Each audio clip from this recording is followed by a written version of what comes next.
الدفنات تاميترا والنبحرو سي تاميترا تاميترو النبحرو لاقى الشهر تاميترا والنبحرو خير شهر تاميترا والنبحرو سي تاميترا تاميترو النبحرو سي تاميترا تاميترا والنبحرو خير شهر لا لا لا لا لا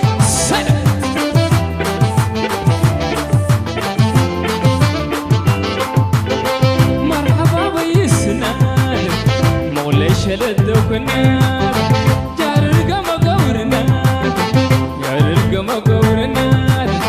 مولانا بيسنا جارق مقورنا مولا شلدوكنا تاميترا والنبحرو سي تاميترا تاميترو النبحرو لاقى شهر تاميترا والنبحرو خير شهر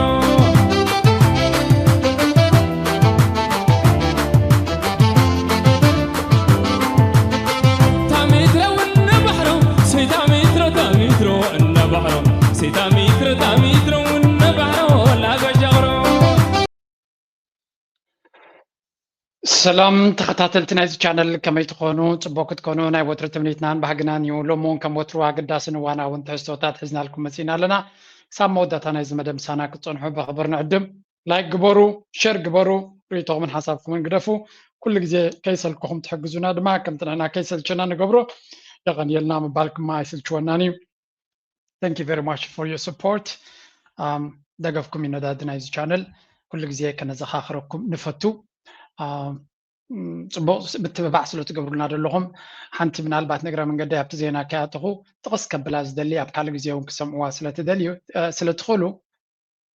سكايز مسحمو أبزز بس حكاية أبزز رجاز بس حكى لها كل نجار فريسو ديسترويت وينو كبادو خجمر أنت تخيل ميركا بمتايم جمر كان تايم جابناويان زعوت حنت تبغت بودكاست مسحونا ميرون غير له عبدالرحمن فرافيكا كنسدلكم هنا كاب بوليتيكا وتزبله حسابات كتب كتكلال لك زبل ريتوتات بفلاي اوفلاين ببزحي دمصني تقلال ريخا كان دي اخي لكاتنا والقاو عبيتنا كال مغرتات كغطفو زبل ريتوتات ببزحي مصنن يريو ابز channel يكون قال يوم يبلي يعني حويسك ويهبال لقيت مخري بالجن نبين عطراي كون زخل قدمنا اخان كتاتل زنبرنا قرب كباخا استفنتتنا بوليتيكا سلدبس حنا وي بوليتيكا سلازي ጨንቀና ዝብሉን ሰባት አለው ወላይ መቸም ፖለቲካ አካልና ህይወትናዮ ፈቲናዮ ጸሊናዮ ዝጸልወና ነገር ስለዝኾነ እንተ ተረዳናይ ሓይሽ ይተርፈካ ጋሻ ሓቂፍካ ሰዓሞ ከም ዝበሃል ወይ ውን ወዲ ፍግም ኢልካን ተልዕሎሲ ገዲፍካዮ ትኽዲ ወላ ከምታ ዝብል ምስላውን ኣሎ نفتو نصلاو سلا صلأنا نفتو نصلايو سلا دصلونا تبوليتيكا مكتالو حما غيكونن ግን ኣብ ውልቃዊ ዕብየት ዘተኮረ ተመክሮታት ናይ ምክፍፋል መደብ ድማ ብድራር ፎር ኣፍሪካ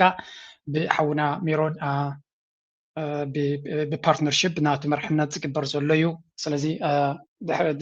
ንሱ ዝውስኖ ማስ ከም ትወርድ ግን ኣብዘን ዝመፃ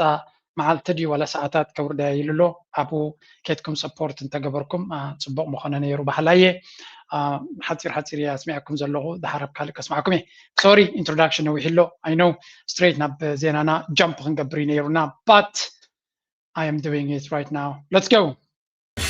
U.S. launching strikes on Iran tonight after a cargo ship in the Strait of Hormuz was attacked. President Trump calling Iran's strike on that vessel a foolish violation of the ceasefire. Fox News chief national security correspondent Jennifer Griffin has the details. Good evening, Jennifer. Good evening, Charlie. According to a senior U.S. official that I spoke to, 4 targets were struck. 6 U.S. warplanes were involved in the strikes. The targets were along the Iranian coast bordering the Strait of Hormuz and Qeshm Island. Shortly after 4 p.m. Eastern, the U.S. military began carrying out airstrikes on Iran. መቸም ሰላምን ምርግጋእን ተባሂሉ ክዝረብ ሓደዩ ሰላምን ምርግጋእን ድማ መንጎዞም ክልቲኦም ሓይልታት ንኽሰፍን ኣዝዩ ከቢድ ክኸውን ምዃኑ ሕጂ እውን ደጊሙ ንዓለም ዘነፀረ ኩነታት ኢና ንርኢ ዘለና በቲ ፀገም ድማ ከም ንፈልጦ ኢራን ሱፐር ፓወር ንክትከውን ኣሜሪካ ስቕ ክትብል ኣይትኽእልን እያ it is as simple as that ኢራን በዚ ሕጂ ዘላቶ መንገዲ እቲ ጉዳይ እንተተወድዩ ሓያል ኮይና ክትወፅያ መበራበይቲ ሱፐር ፓወር ኮይና ክትወፅያ ኣሜሪካ ድማ ነዚ ከተፍቅድ ኣይደልን እያ ናይ ቻይና መበል ካልኣይ ምዃና ናይ ራሻ እኳ ብተፈጥሮ እቲ ኮሙኒዝም ዝበሃል ኣብቲ ሕብረት ሶቪየት ስለዚ መፀት ናይ ራሻ ንነዊሕ ተቐቢሎም ነይሮም እዮም ግን ራሻ ብቁጠባ እንተዳኺምናየት ወታደራዊ ዓቕምናትና ወታደራዊ ዓቕምናታሲ ክንዱ ከጨናንቐና ይክእልኒ ዝብል ገምጋም ነይርዎን ግን ስቲል ኩናት ናይ ዩክሬን ድማ ንዝርካቡ ዓቕሚ ናይ ራሽያ ድማ ሓደ 30 ዓመት ድሕሪት ክመልሶ ኣለና መደብ ነይሩ ስለዚ ዘይተጸበይዎ ኢራን እስራኤል ሱፐር ፓወር ክኸውና ደለዮ ከሎ ኢራን በለኹ ኢሉ ወፂኡ so ነዚ ነገር ዝክቕበልዎ ኣይኮኑን every time they try to do something ናይ ኢራን ሓይሊ ናይ ኢራን ፀብለልትነት ይርዩ ስለ ዘሎ they have to go back to bombing ከም ዝብልዎ ኩሉ ግዜ ናብ ቦምቢንግ ተመሊስካ ምትረራ ነፈርቲ ተጠቀም ሚሳይላት ተጠቀም ኢራን ድማ ከም ግብረ መልሲ ኩሉ ግዜ ነቲ ዝብዎ ዘለው ብዓፀፋ ትምልሰሎም ኣላ ወሽመጥ ሕርሙዝ ድማ ብመንፅር ኣብ ምልኳትን ምዕፃውን ኣሎ እዚ ጉዳይ እዚ ክድቅስ ከም ዘይኮነ ኣበይ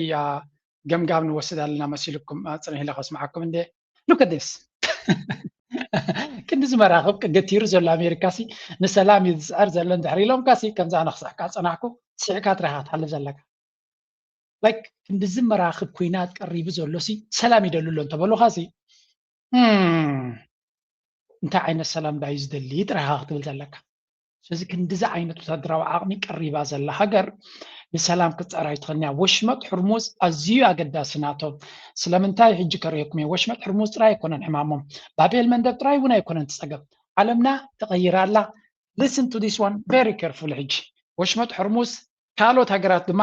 ዓይኖም ናብ ካላው ዲቖም ኣለው ካብ ሕርሙዝ ናብ Malacca Strait ክንከይድና Entering the Strait of Malacca, one of the world's most important shipping lanes. This narrow waterway carries energy, goods and raw materials between Europe, the Middle East and Asia. Could it become the next major choke point crisis? If you think the Strait of Hormuz is critical, take a look at this. Behind me is the entrance to the Strait of Malacca. This narrow stretch of water links the Indian Ocean with the South China Sea and the Pacific. I got on a small Indonesian fishing boat surrounded by oil tankers, container ships and bulk carriers.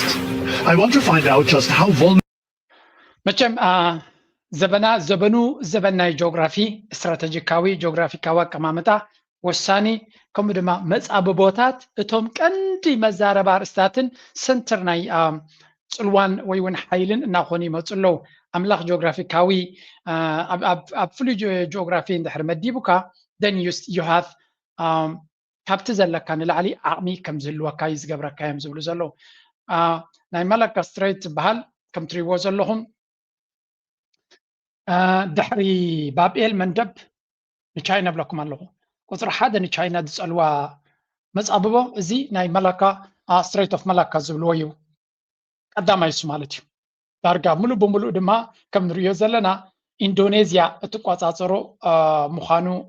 እዩ ዝንገር ዓብ ክፋል ናቱ ኢንዶኔዝያ እትቋፃፀሮ እዮም ዝብሉ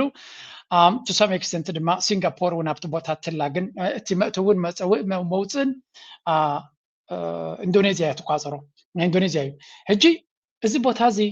ካብ ወሽመጥ ሕርሙዝ ቀዲሖም ኢንዶኔዝያውያን ንስጉምቲ ይማቱ እዮም ዘለው ሓደ በሉለይ ካልኣይ ናይ ማላካ ስትሬት ንቻይና ኣመን ኣገዳሲ ቁፅሪ ሓደ ኣገዳሲ ንቻይና ክሓንቅዋ እንተኮይኖም ኣሜሪካ ኢራን ገይሮሞ ዘለዉ ሪኦም ኣለው ስለዚ ወሽመጥ ሕርሙዝ ክሳዕ ክንደይ ንኣሜሪካ ሕቋ ሰይርዋ ኣሎ ንቻይና ሕቋ ክሰብርዋ እንተደልዮም ቀዳመይቲ ዝገብርዋ ኩሉ ሰብ ዝፈልጣ ነዚ ወሽመጥ እዚ ክሓፅዎ እዮም ገለገለ ሰባት ባብኤል መንደብ ንንግዲ ናይ ቻይና ኣገዳሲ ይብሉ ግን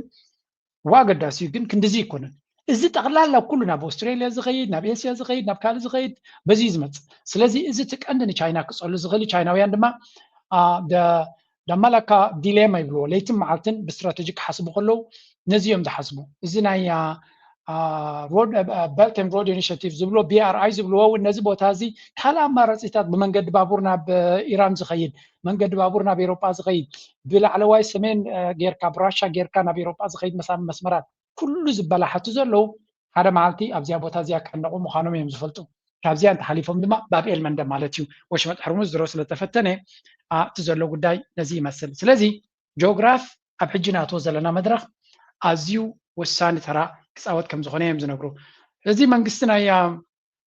ናይ ኢንዶኔዝያ እንታይ ይሓስብ ኣሎ ሲሸዎ This is not a new idea. That is an idea that has always been lurking in the Indonesian psyche for a very long time, and no doubt it will surface again in due course. That was the former permanent secretary at Singapore's Ministry of Foreign Affairs. I met him at a security conference where choke points have become a key topic. Singapore has the largest maritime hub in the region, and they are not the only ones concerned about free navigation. Dan jadi selat ini memang kurang. The Strait of Malacca sits right between Indonesia, Singapore, and Malaysia, and is ሕጂ ከም ንሪኦ ዘለና እዚ ቦታ እዚ ኣብ መንጎ ማሌዥያ ሲንጋፖር ብዓብዪ ድማ ኢንዶኔዝያ እዩ ዝርከብ እዚ ቦታ እዚ ድማ ሓደ ካብቲ ንሃገራት ኸሊጅ ገጢምዎን ዘሎ ሽግር ነዘን ሃገራት ብፍላይ ከም በዓል ሲንጋፖር ዝኣመሰለ ሃገራት ሙሉእ ሙሉእ ኣብ ወደባዊ ኣገልግሎት ሙሉእ ሙሉእ ክብላ ይክእልኒ ዓብዪ ክፋል ናቱ ኣብ ወደባዊ ኣገልግሎት ዘተኮረ ቢዝነስ ዘለወን ዓቢ ፍርሂ ዘለወን ግን again ሲንጋፖር is ኤስያውያን እዞም ፋሪስሲ ካብ ውግእ ድሕሪ ካብ ሰብዓታት ጀሚሮም ክሳብ ሕጂ ኣብ ዓቢ ውግእ ኣትዮም ኣይፈልጡን እዮም ዝበሃሉ ስለዚ ኣሜሪካ መፅያ ፀገም ተደይፈጢራትሎም this may not happen ሓንቲ ከስምዓኩም ደልዮ ዘለኹ ግን ሚኒስትር ጉዳይ ሕጂ እዚአን እንተን ትሪእዎን ዘለኹም እቲ ማላካ ስትሬት ዝብል ዘሎ ሆርሞ ስትሬት ከምኡ ድማ ባቤል መንደብ ሕጂ እቲ ናይ ኣሜሪካ ፍርሂ ቀንዲ ዘሎ ኣብዚ እዩ እንድሕሪ ኢራን ክፍሊት ኣብዚ ባይ ዘ ወይ ባቤል እዚ ናይ ወሽመጥ ሕርሙዝ ኢራን ዓፅያቱ ዘሎ ኣዝዩ ገፊሕ እዩ ብመንፅር ማላካ ስትሬት ተሪኻዮ ብመንፅር ባቤል መንደብ ተሪኻዮ ወሽመጥ ሕርሙዝ ሰፊሕ እዩ ስለዚ እቲ ንሕርሙዝ ዝኣክል ዓፅያ ኢራን ገንዘብ ክትገብር እንድሕር ተኻኢሉ ኮይኑ ካልኦት ሃገራት ነዚ መፃብቦታት ክጥቀምሉ ዝኽእሉ ተኽእሎታት እውን ኣፍ ደገ ይኸፈተሉ ኣሎ ሚኒስትር ፋይናንስ ናይ ኢንዶኔዝያ ብዛዕባ እዛ ርእሲ ኣተኪሩ ዝተዛረቦ ዘረባ ኣሎ ኣዝዩ ፅዑቕ ንመስመር ናይ ንግዲ ምዃኑ እዩ ዝንገረሉ ለሚ ቴል ዩ ኣብዚያ ስምዕዎ እንታይ ኢሉ ተዛሪቡ ነይሩ So if this route is so important, could Indonesia ever use that as leverage? This is the Indonesian finance minister who recently announced that tolls could be considered. Tapi kapal lewat Selat Malaka nggak kita charge ya? Nggak tahu, betul apa salah. Sekarang Iran mau nge-charge kapal lewat Selat Hormuz katanya. Kalau kita bagi 3, Indonesia, Malaysia, Singapura, lumayan kan? Punya kita jalurnya paling besar, paling panjang. Singapura kecil, Malaysia sama kita bagi 2 lah. ያ እንታይ ዝብል ዘሎ ኣብ ገለ ነጥብሲ ነቲ ቦታቲ ክፍሊት ክግበረሉ ዝኽእል መንገዲ እሞ ንማሌዝያ ንሲንጋፖር ከምኡ ድማ ንኢንዶኔዝያ ክንማቐለሉ ንኽእል መንገዲ ክንፈጥር ንኽእል ኢና ዝብል ዘረባ ኢና ንሰምዕ ዘለና ስለዚ ሓደ ካብቲ ኣዛራቢ ኮይኑ ዘሎ ኩነታት ድማ እዩ እዚ ኩነታት እዚ ቀሊል ክኸውን ኣይኮነን ኣካይዳ ናይ ዓለምና ንኣሽቱ ሃገራት ጂኦግራፊካዊ ኣቀማምጣ ስለ ዘለዋ ስትራቴጂካዊ ቦታ ሒዘን ስለ ዘለዋ ካብ ዓቕመን ንላዕሊ ፅልዋ ንክህልወን ዘኽእል ስለ ዝኾነ ኢራን ድማ ኣፍ ደገ ትኸፍተሎም ስለ ዘላ እዩ እቲ ቀንዲ ኤውሮጳውያን ዘጉርዑ ዘለው ኣሜሪካውያን ዘጉርዑ ዘለው ምክንያቱ they will be losers ንሳቶም ኩሉ እቲ ናቶም መፃብቦታት ገንዘብ የኽፍሉሉን ይጥቀሙሉን እዮም ስለዚ ኣብዚ ጉዳይ እዚ ግን እዘን ሃገራት ንኣብነት እዚ ናይ ማላካ ስትሬት ሰለስቲን ተረዳድየን ገለ ክፍሊት ንእሽተይ ክንገብረሉ ኢና ኢንቫይሮንሜንታል ፕሮቴክሽን ኢሎም ተገይሮሞ እዚ ንሓራይ ተመሊሱ ናብ ባቤል መንደቡን ክሰግር ዝኽእል ስለ ዝኾነ ኣብ ፅቡቅ ጌርና ክነስተውዕለሉ ኣለና ኣይኖ ገለ ናይ ታሪፍ ገንዘብ ከተተኣታቱ ተስእካ ኣለካ ትብሉኒ ሰባት ኣለኹም ተኮይኑ ዶ ይስስእ እንታይ ዶ መርገብ ነርናዩ ጂኦግራፊ ናትና ኣምላኽ ዝሃበና ተጠቂምና ገለ ረብሓ እንተረኸብናሉ እኮ ሓጢኣት ኣይኮነን ኩላ ሰብ ከመይ ትገብር ዘላ በብዘለዋ ነዚ ተፈጢሩ ዘሎ ኩነታት ኣይኖ ኤርትራ ኣንፃር ሕጊ ዓለም ከይዳ ካልእ ፀገም ከተምፃልና ኣይደልን እየ ግን we just need to be at some point እቲ ጂኦግራፊካዊ ኣቀማምጣ ገለ ነገር ዝፈጥር ተኮይኑ እንተተጠቀምናሉ ሕማቕ ኣይኮነን ክብለኩም ኢለ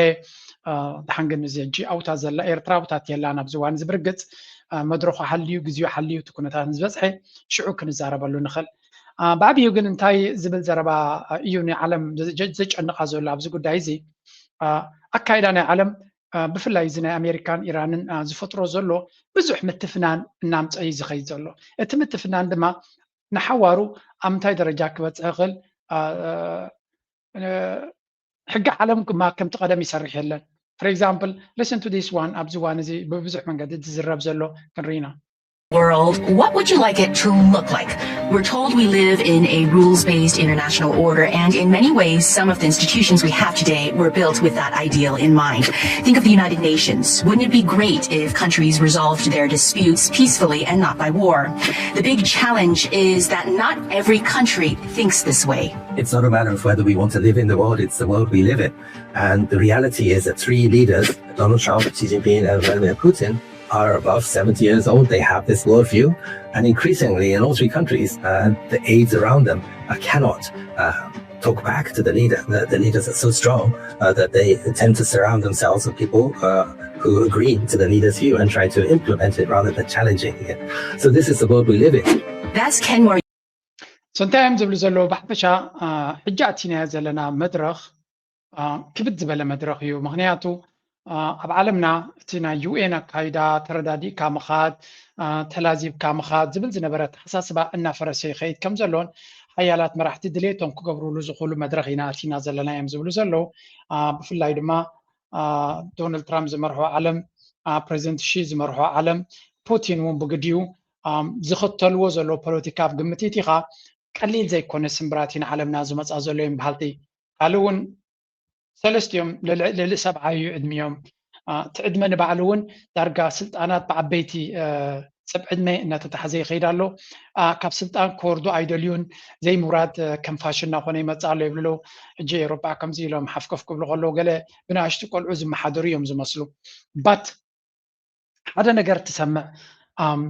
عالمنا تملسوا له بزي تخل درجة لو تعطيها كم زلا ردوا كين له. سو التوددر ولا كوا راشا بتي بيناتنا راشا أزيح معنا خوني خيرالو بزي وشمتنا ملقاز ولا كم صنعكو تشاينا أمريكان أن نحط حدهم بينك حنكو أي خلابيك حن خل تايل فرج على النعبية كتقام لزغل زبل زربا النابرت عزخ يتزلو درجة توددر سي أمريكا بزخون يكون واقع حريمة زبيته لعلك ما تعلني يعتمد دلع. We will see إذا نقدر زك سلطة يخلدك بتصحوا يقولوا ده أي بتصحون نجزي يكون قد فينا. But at least هجي اتينا راشا كونتات مليسوم نراشا تبوغير كان يمدخام كم تاني إيران الداخلنا نبول خلو إيران هايلا وتيازلا أبراشا دما بزساف حن راشا كتداخم اللي تخل من قدي بيوكرين جيرم تبوغيرم يسرحوا له قالوا سيتون دم تعلم زلي مسا. On the peninsula. Now, long lines have been forming heading to the bridge that joins Crimea to southern Russia. CNN's Ivana Kurasova joins us now from London. You've been monitoring what is going on there. What more can you tell us about the situation right now in Crimea? Well, Becky, the situation is pretty bad. Crimea is becoming very, very uncomfortable place to live. So there are widespread power cuts across the peninsula, and the local authorities are warning residents that their power is not likely to come back anytime soon. And that's هذا كابتي مرابا ميديا مبزحت جزية وكان اختامناهم قرب دشجرون يمكن راشا أبزيد حلفة وانا تنويح وان بدروناتنا هي يوكرين تشجيرها خمسة لاز قالت حبريتا بزعوق يدوت زلوا بزعوق زي ما نب كريميا زبحال زنا بربوتا بيننسولا مالتيو قصير كان موسكو نب سانت بطرسبرغ أبزع بوتاتات بدرونات جيرا أب حدا مع تترينا بنت كسب شدش شوعات 100 درونات يفنوا مالتيو زحات كاباتن راشا انترسبت تقبرن كم زلا يزنقرقن هي اتس تو ماتش سلازي معات عنوت زرخب ويم دمان تاي خا تارجت قبرو لو صرغياتات مغعزيا جنتاي تسب ترغاغيو كنقساقس كم زيبلو ناي ندادي مكفافلي زرخب كايو هرم زعينوتيو نتي كريتيكال انفراستراكشر زعنو نتي حزبي ناي راشا دما ناي منبار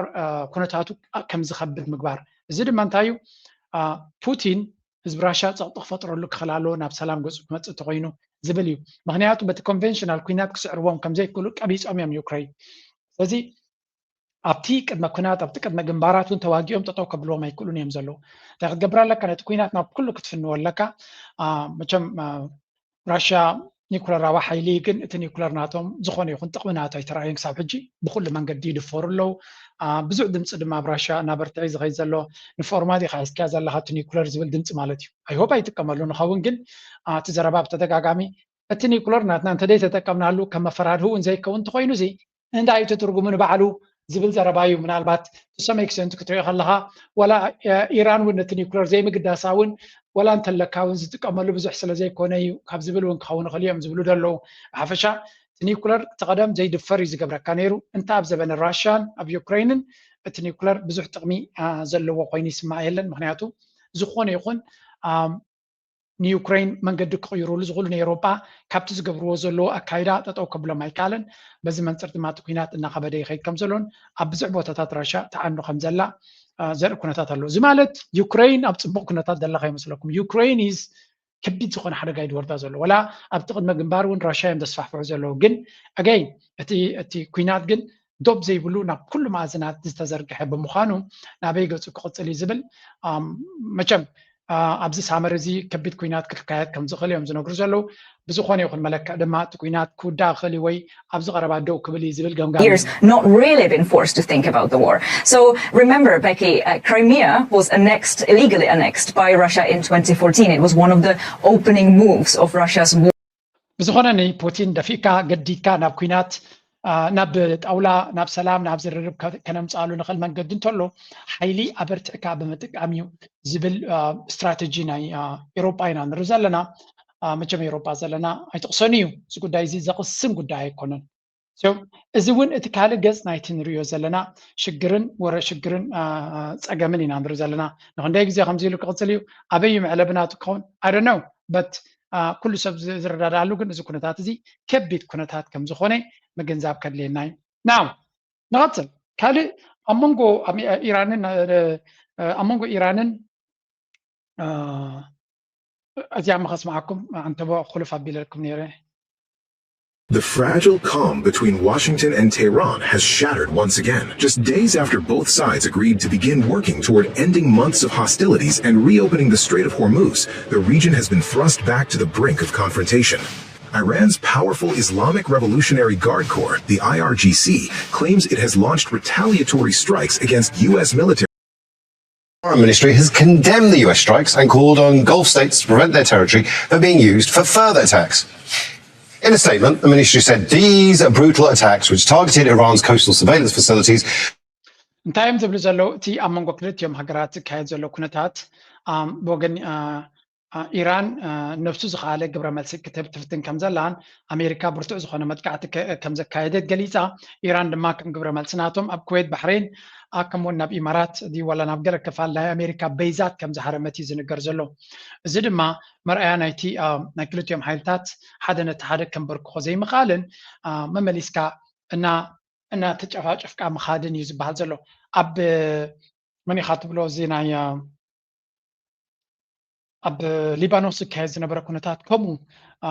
እናቐፀለ ይኸይድ ከም ዘሎ ወላ እኳ ስምምዕ ገይሮም ተተባሃለ እቲ ስምምዕ ኩናት ጠጠው ከብል ዝኽእል ዘይኮነሲ ንነገራት ኮምፕሊኬት ክገብር ዝኽእል እዩ ዝብሉ ሰባት እውን ኣለው ንሽተይ ከርየኩም ኣብኡ እንድካየድ ዘሎ ሽዑ ከተሓዞ ክፍትል Okay, look at where the Israeli forces are in southern Lebanon. Israeli troops are occupying several pockets of the region, but they haven't successfully occupied all of that area. Israeli forces initially said they would take control of a stretch of southern Lebanon along the border. That zone is south of the Litani River from the Mediterranean coast. ከም ትሪእዎ ዘለኹም ኣብዚ ጉዳይ እዚ ሓደ ስምምዕ ሰላም ተገይሩሎ እዮም ዝብሉ ዘለው እቲ ተገይሩ ዘሎ ስምምዕ ሰላም ዝበሃል ዘሎ ድማ እስራኤል ዳርጋ የሎ ሪቨር ኢሎም ከለ ከም ዝገይሮሞ ዘሎ ሴኪሪቲ ዞን ተባሂሉ ዘሎ እዚ ዳርጋ ክጥርንፎ ምዃና ዝንገር ዘሎ እዩ ኣብቲ ዝግበር ዘሎ ስምምዕ ንሕዝብላ ኣብ ጣውላ ክሳተፍ የብሉን መንግስቲ ሊባኖስን መንግስቲ እስራኤልን እዮም ዛረቡ ዘለው ሸምገልቲ ድማ ኣሜሪካ እዮም ብምባል እስራኤል ካብ ልኡላውነት ናይ ሊባኖስ ከተኽብር ኣለዋ ዝብል ኣብ ሓንቀጽ ሓደ ዘሎ ናይቲ MOU ንኢራን ኣውፂኦም ኣብ መንጎ እስራኤልን ሊባኖስን ርክብ ይግበር ከም ዘሎን ብኡ መንፅር ድማ እስራኤል ካብዚ ቦታ እዚ ክትወፅሉ ትኽእል ኩነታት ክፍጠር ከም ዘይብሉ ክገብሩ እዮም ዝፍትኑ ዘለው ኩሉ እዚ ንሪኦ ዘለና ድማ ደሚርካ ድማ ኣሜሪካ እንተሪኻዮ እቲ ኩነታት ናበይ ገፁ እዩ ዝኸይድ ዘሎ እንታይ እቲ ኔክስት ሙቭ ንክትግምት ይኸብደካ እዩ ምክንያቱ እስራኤል ያ ነዚ MOU ከተፍርሶ ትኽእል ኢልና እንዲና ንግምት ዘለና እቲ ናይዚ ምስፍሕፋሕ ወሲኽካ ናይቲ ኢራን ብቐሊሉ በቲ ናይ ኣሜሪካ ምሽካዕ ክድዕስ ዘይምኽኣላ ግብረ መልሲ ክትህብ ምብጋሳ ነቲ ኩነታት መሊሱ የኽፍኦ ከም ዘሎ እዮም ዝነግሩ ዘለው በዚ መንፅር ሓደ ፀብፃብ ወፂኡ ኣሎ ኢራን መመሊሳ ኣብዚ በይዛት ናይ ኣሜሪካ ትሃርም ስለ ዘላ ኣሜሪካ ነቲ በይዛት ክትገድፎ ከም ትኽእል ዝብል ገምጋም ወፂኡ ኣሎ very very surprising. Yes, Bahrain has been the anchor of America's naval power in West Asia. But Iran's missiles and drones came for it repeatedly for 4 months. And now, according to a Wall Street Journal investigation, the United States is reconsidering its entire footprint in the region, reducing its presence, moving bases westwards, even looking at Israel as a new home for some of them. Well, according to the publication's report of satellite imagery, social media footage... If this is true, زحجت سموها زلهم حق تقينا ናይ መወዳእታ ዓወት ናይ ኢራን እዚኣ እያ ክትከውን ኢራን እንታይ ኢሎም ነይሮም ናትና ዕላማ ኣብ መወዳእታ ንኣሜሪካ ካብዚ ከባቢና ከነጥፍኣ ክንክእል ኣለና እሱ ጥራይ እቲ መፍትሒ ክኸውን ዝኽእል ኣሜሪካ ካብዚ ከባቢ ክነርሕቕ እንተኽኢልና እዘን ሃገራት ዓረብ መጋበርያ ክኾና ይኮላን ዝግ ኢለን ምሳና ከዘራረባያን ምሳና ዝወዳደር ወታደራዊ ዓቕሚ ስለ ዘይብለን ድማ ወይ እውን ከማና ናይ ኩናት ተመክሮ ዘለዎም ስለ ዘይኮኑ ንሕና ሱፐር ፓወር ወይ ከዓ ሪጅናል ፓወር ናይዚ ቦታ እዚ ክንከውን ኢና ስለዚ ኣሜሪካ ስለ ዘላዮም ሓፍኮፍ ዝብሉ ዘለዎም እምበር ኣሜሪካ እንተደይትህሉ ብሕም ዝብል ኣካል ክህሉ ይኮነን ዝብል እዩ ሕጂ ኣሜሪካ ድማ ፈቲና ስለ ዘይከኣለቶ ሓድሽ ፀብፃብ ብዎል ስትሪት ጆርናል ወፂኡ ዘሎ እንታይ ይብላ ኣሎ ብሰንኪቲ ኢራን ዝገበረቶ በይዛት ናይ ኣሜሪካ ከቢድ ዝኾነ ሓደጋ ስለ ዝወረዶ ኣሜሪካ ክትፅግኖ ይትሓስብን እያ ዘላ እንታይ ዳ ጠቕሊላ ነቲ ቦታታት እቲ ክትገድፎ እውን ትሓስብ ኣላ እዩ ዝበሃል ዘሎ እዚ ድማ ሓድሽ ናይ ሴኪሪቲ ኣርኪቴክቸር ክፍጠር ከም ዝኽእል እዮም ዝነግሩ ዘለው እዚኣ እንተተፈፂማ ኣልቲመትሊ ኢራን ሱፐር ፓወር ኮይና ዝበሃል ዘረባ በዚያ እያ ትረጋገፅ ምክንያቱ ኢማራት ምስ ኢራን እያ ክትዘራረብ ዘለዋ ስዑድያ ብርግፅ ዝርርባ ጀሚራ ኣላ ቀደም እውን ጀሚራ ነይራ ሕጂ ድማ ብዝለዓለ መንገዲ ክትቅፅሎ እያ ካልኦት ጨቃዊት ስለ ዝኾና ብዙሕ ዘገድስ ኣይኮነን ቀጠር ብቀደም እውን ምስ ኢራን ፅቡቅ ዝምድና ነይርዎም እዩ ስለዚ ኢራን is going to be the sole owner ነዚ ቦታ እዚ ነዚ ብምሉእ ዞባ እዚ ክቋፃፀሮ ዝኽእል ወይ እውን ዝለዓለ ናይ ፀብለልትነት ክህልዎ ዝኽእል ኣብዚ ቦታ እዚ ኢራን ይከውን ናት ኦንሊ ዛት ነዚ ናይ ወሽመጥ ሕርሙዝ ጥራይ ኣይኮነ ናብ ቀይ ባሕሪ እውን ክመፁ እዮም ምክንያቱ ናይ ኢራን ስዒርካ ምውፃእ ማለት ሑቲ ብኣቋራጭ ዝሓየለ ሓይሊ ኮይኑ ክወፅእ ኣብቲ ታሕተዋይ ክፋል ናይቲ ናይዚ ሃገራት ዓረብ ማለት እዩ ስለዚ ኣብ ከባቢ ቀይ ባሕሪ ሓያል ኮይኑ ክወፅእ ስለ ዝኾነ ናቱ ፅልዋ ልክዕ ከምቲ ኢራን ዝገብሮ ዘሎ ናቱ ፅልዋ ኣብ ቀይ ባሕሪ ክገብር ክፍትን እዩ this is why tonight ከምቲ ናይ ወሽመጥ ሕርሙዝ ሕግታት ከተኣታትዩ ይኽእል ዶ ኣይክእልን ዝብለኩም you never know እዚ ማለት ካ እንታይ እዩ ኢራን ሓያል ኮይና እንትወፅያ ካብዞም ኩለን ሃገራት ዓረብ ክትከስብ ትኽእል መን እያ ዑማን because ወሽመጥ ሕርሙዝ ስለ ዘላ ኢራን ድማ ምስ ዑማን ፅቡቅ ዝምድና ስለ ዘለዎም ኣብዚ ኩናት እውን እንትኾነ ዑማን መርገፂያ ስለ ዘይቀየረት ዝበለፀ ዲል ክህልዋ ዝኽእል ንሱ እዩ ስለዚ ኣብዚ እውን እንታይ ዝበሃል ዘሎ ናይቲ ሴኪሪቲ ኩነታት ናይ ዞባ እዚ ዓብ ለውጢ ከጋጥሞ ከም ዝኽእል እዮም ዝነግሩ ዘለዉ እዚ ዛረበኩም ዘለኹ ሲ ዘገርም እዩ ኣሜሪካ ከምኡ ትብል ምህላዋ እምበር ካልእ ሰብ እንተኢልኩም ኮንስፒረሲ ቲዮሪ ተባሃለ ግን ዎል ስትሪት ጆርናል ወል ካብኡ ካብኡ ንላዕሊ ናይ ኣሜሪካ ሚድያ ክበሃል ዝኽእል የለን With current and former service members, the US Navy base in Bahrain sustained extensive damage during the Iran war. Damage the Pentagon has not publicly acknowledged. Targets hit were the command headquarters, at least a dozen other buildings and 2 satellite communications terminals. US Central Command tried to downplay the fallout. CENTCOM መቸም ኣሜሪካ ተሓሲና ቆራርብትና ርጊፋትና ተረፈና የብልና ክትብል ኣይፅበያን ኢኻ ግን ከም ሕሱም ከም ዝተሃሰየት ኣሜሪካ እቲ ወሪድዋ ዘሎ ናይ ቢልዮናት ክሳራ ድማ ንክትፅግኖ ትርጉም የብሉን ኢለ ነይረ ካልእ ቪድዮናት ስለምንታይ ኢራን ነቲ ዓቕሚ ናታ ክሳብ ዘሎ እንድሕር ተኣምን ኮንካ ኢራን ስቲል ሓያል እያ ኢልካ ተኣምን እንድሕር ኮንካ ደን ኢራን እቲ ዓቕሚ ናታ ክሳብ ዘሎ ነዚ ወሪድካ ዘሎ ክሳራ ምፅጋን ማለታይ ማለት እዩ ገንዘብካ ሲ ንውሕጅ ንሓደ ሩባሲ ፅቡቅ ዲጋ ከይገበርካ ከለኻስ ናይ ሕፃ መንደቅ ጌርካ ክትክልክሎ ምፍታን ማለት እዩ ኣፍሪስልካ ምስ ከደ ከም ብሓድሽ ክትሃንፆ ፍታን መፅኡኻ ከፍርሰካ እዩ ስለዚ ወይኒ ኢራን መዕለበ ክትገብረላ ክትክእል ኣለካ ክስዕራ ዲኻ ገለ ተደየለ ድማ ንስኻ እትገብሮ ስራሕ ንዝቕፅል ሓደጋ ስለ ዘቃልዓካ ክሳዕ ክንዲ ወፃኢታት ክትገብር ኣይትኽእልን ኢኻ ኣሜሪካ ክሳዕ ክንዲዚ ሪካሊብሬት ይብልዎ ነቲ ኣካይዳ ናተ ናይ 56 ዓመት ዝነበረ ኣካይዳ ዳግመ ግምት ክትገብር ምፍታና ማለት ንኢራን ነቲ ዘይኣመነ ከም ዝኣምን ጌራቶላ ማለት እዩ ብምስጢር ኢራን ሓያል ኮይና ወፅያ ኢራን ከም ዝኾይና ድብልኩም ዝነበሩ ወይ ገለገለ ክብሉና ከለዉ ዘይኣምን ሰብ ነይሩ እዩ ኣነ ስቲል ክሳብ ሕጂ እውን ናይ ኢራን ዓወት ዘይተዋሕጠሉ ሰብ ኣሎ እዩ ምክንያቱ ገለገለ ሰባት ንኩልኩም ኣይኮነ ግን ውሕዳት ሰባት ኣብ ቅዱስ መፅሓፍ ገለ ጥቕሲ ኣሎ ኢራን ክጠፊ እያ ዝብል እሞ ሰዓት ኣኺሉ ዝብሉ ሰባት ነይሮም ኢራን ክጠፍኣሎም ዝፅበዩ ሰባት ነይሮም ትድምሎ ኣብ መፅሓፍ ኣስቴር ገለ ኣሎ ኣቡ ኢራናውያን ፐርሻውያን ክጠፍኡ ኣለዎም ገለ ዝብል ኣሎ ኢሎም ሲ ንዑ ከም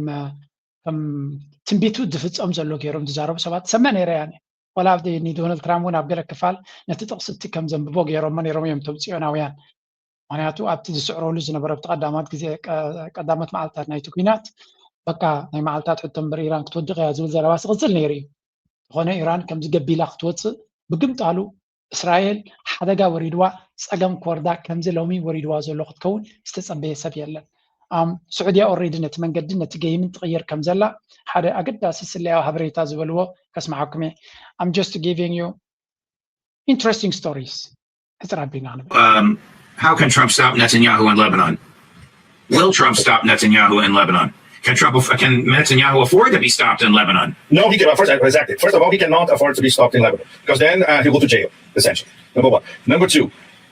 the most important thing that happened these past few days, Judge, I'm sure it's more or less outside of the spectrum of American mainstream media. Part of it was reported, of course, was Burgenstock in Switzerland this past weekend when there was the, let's say, the ratification.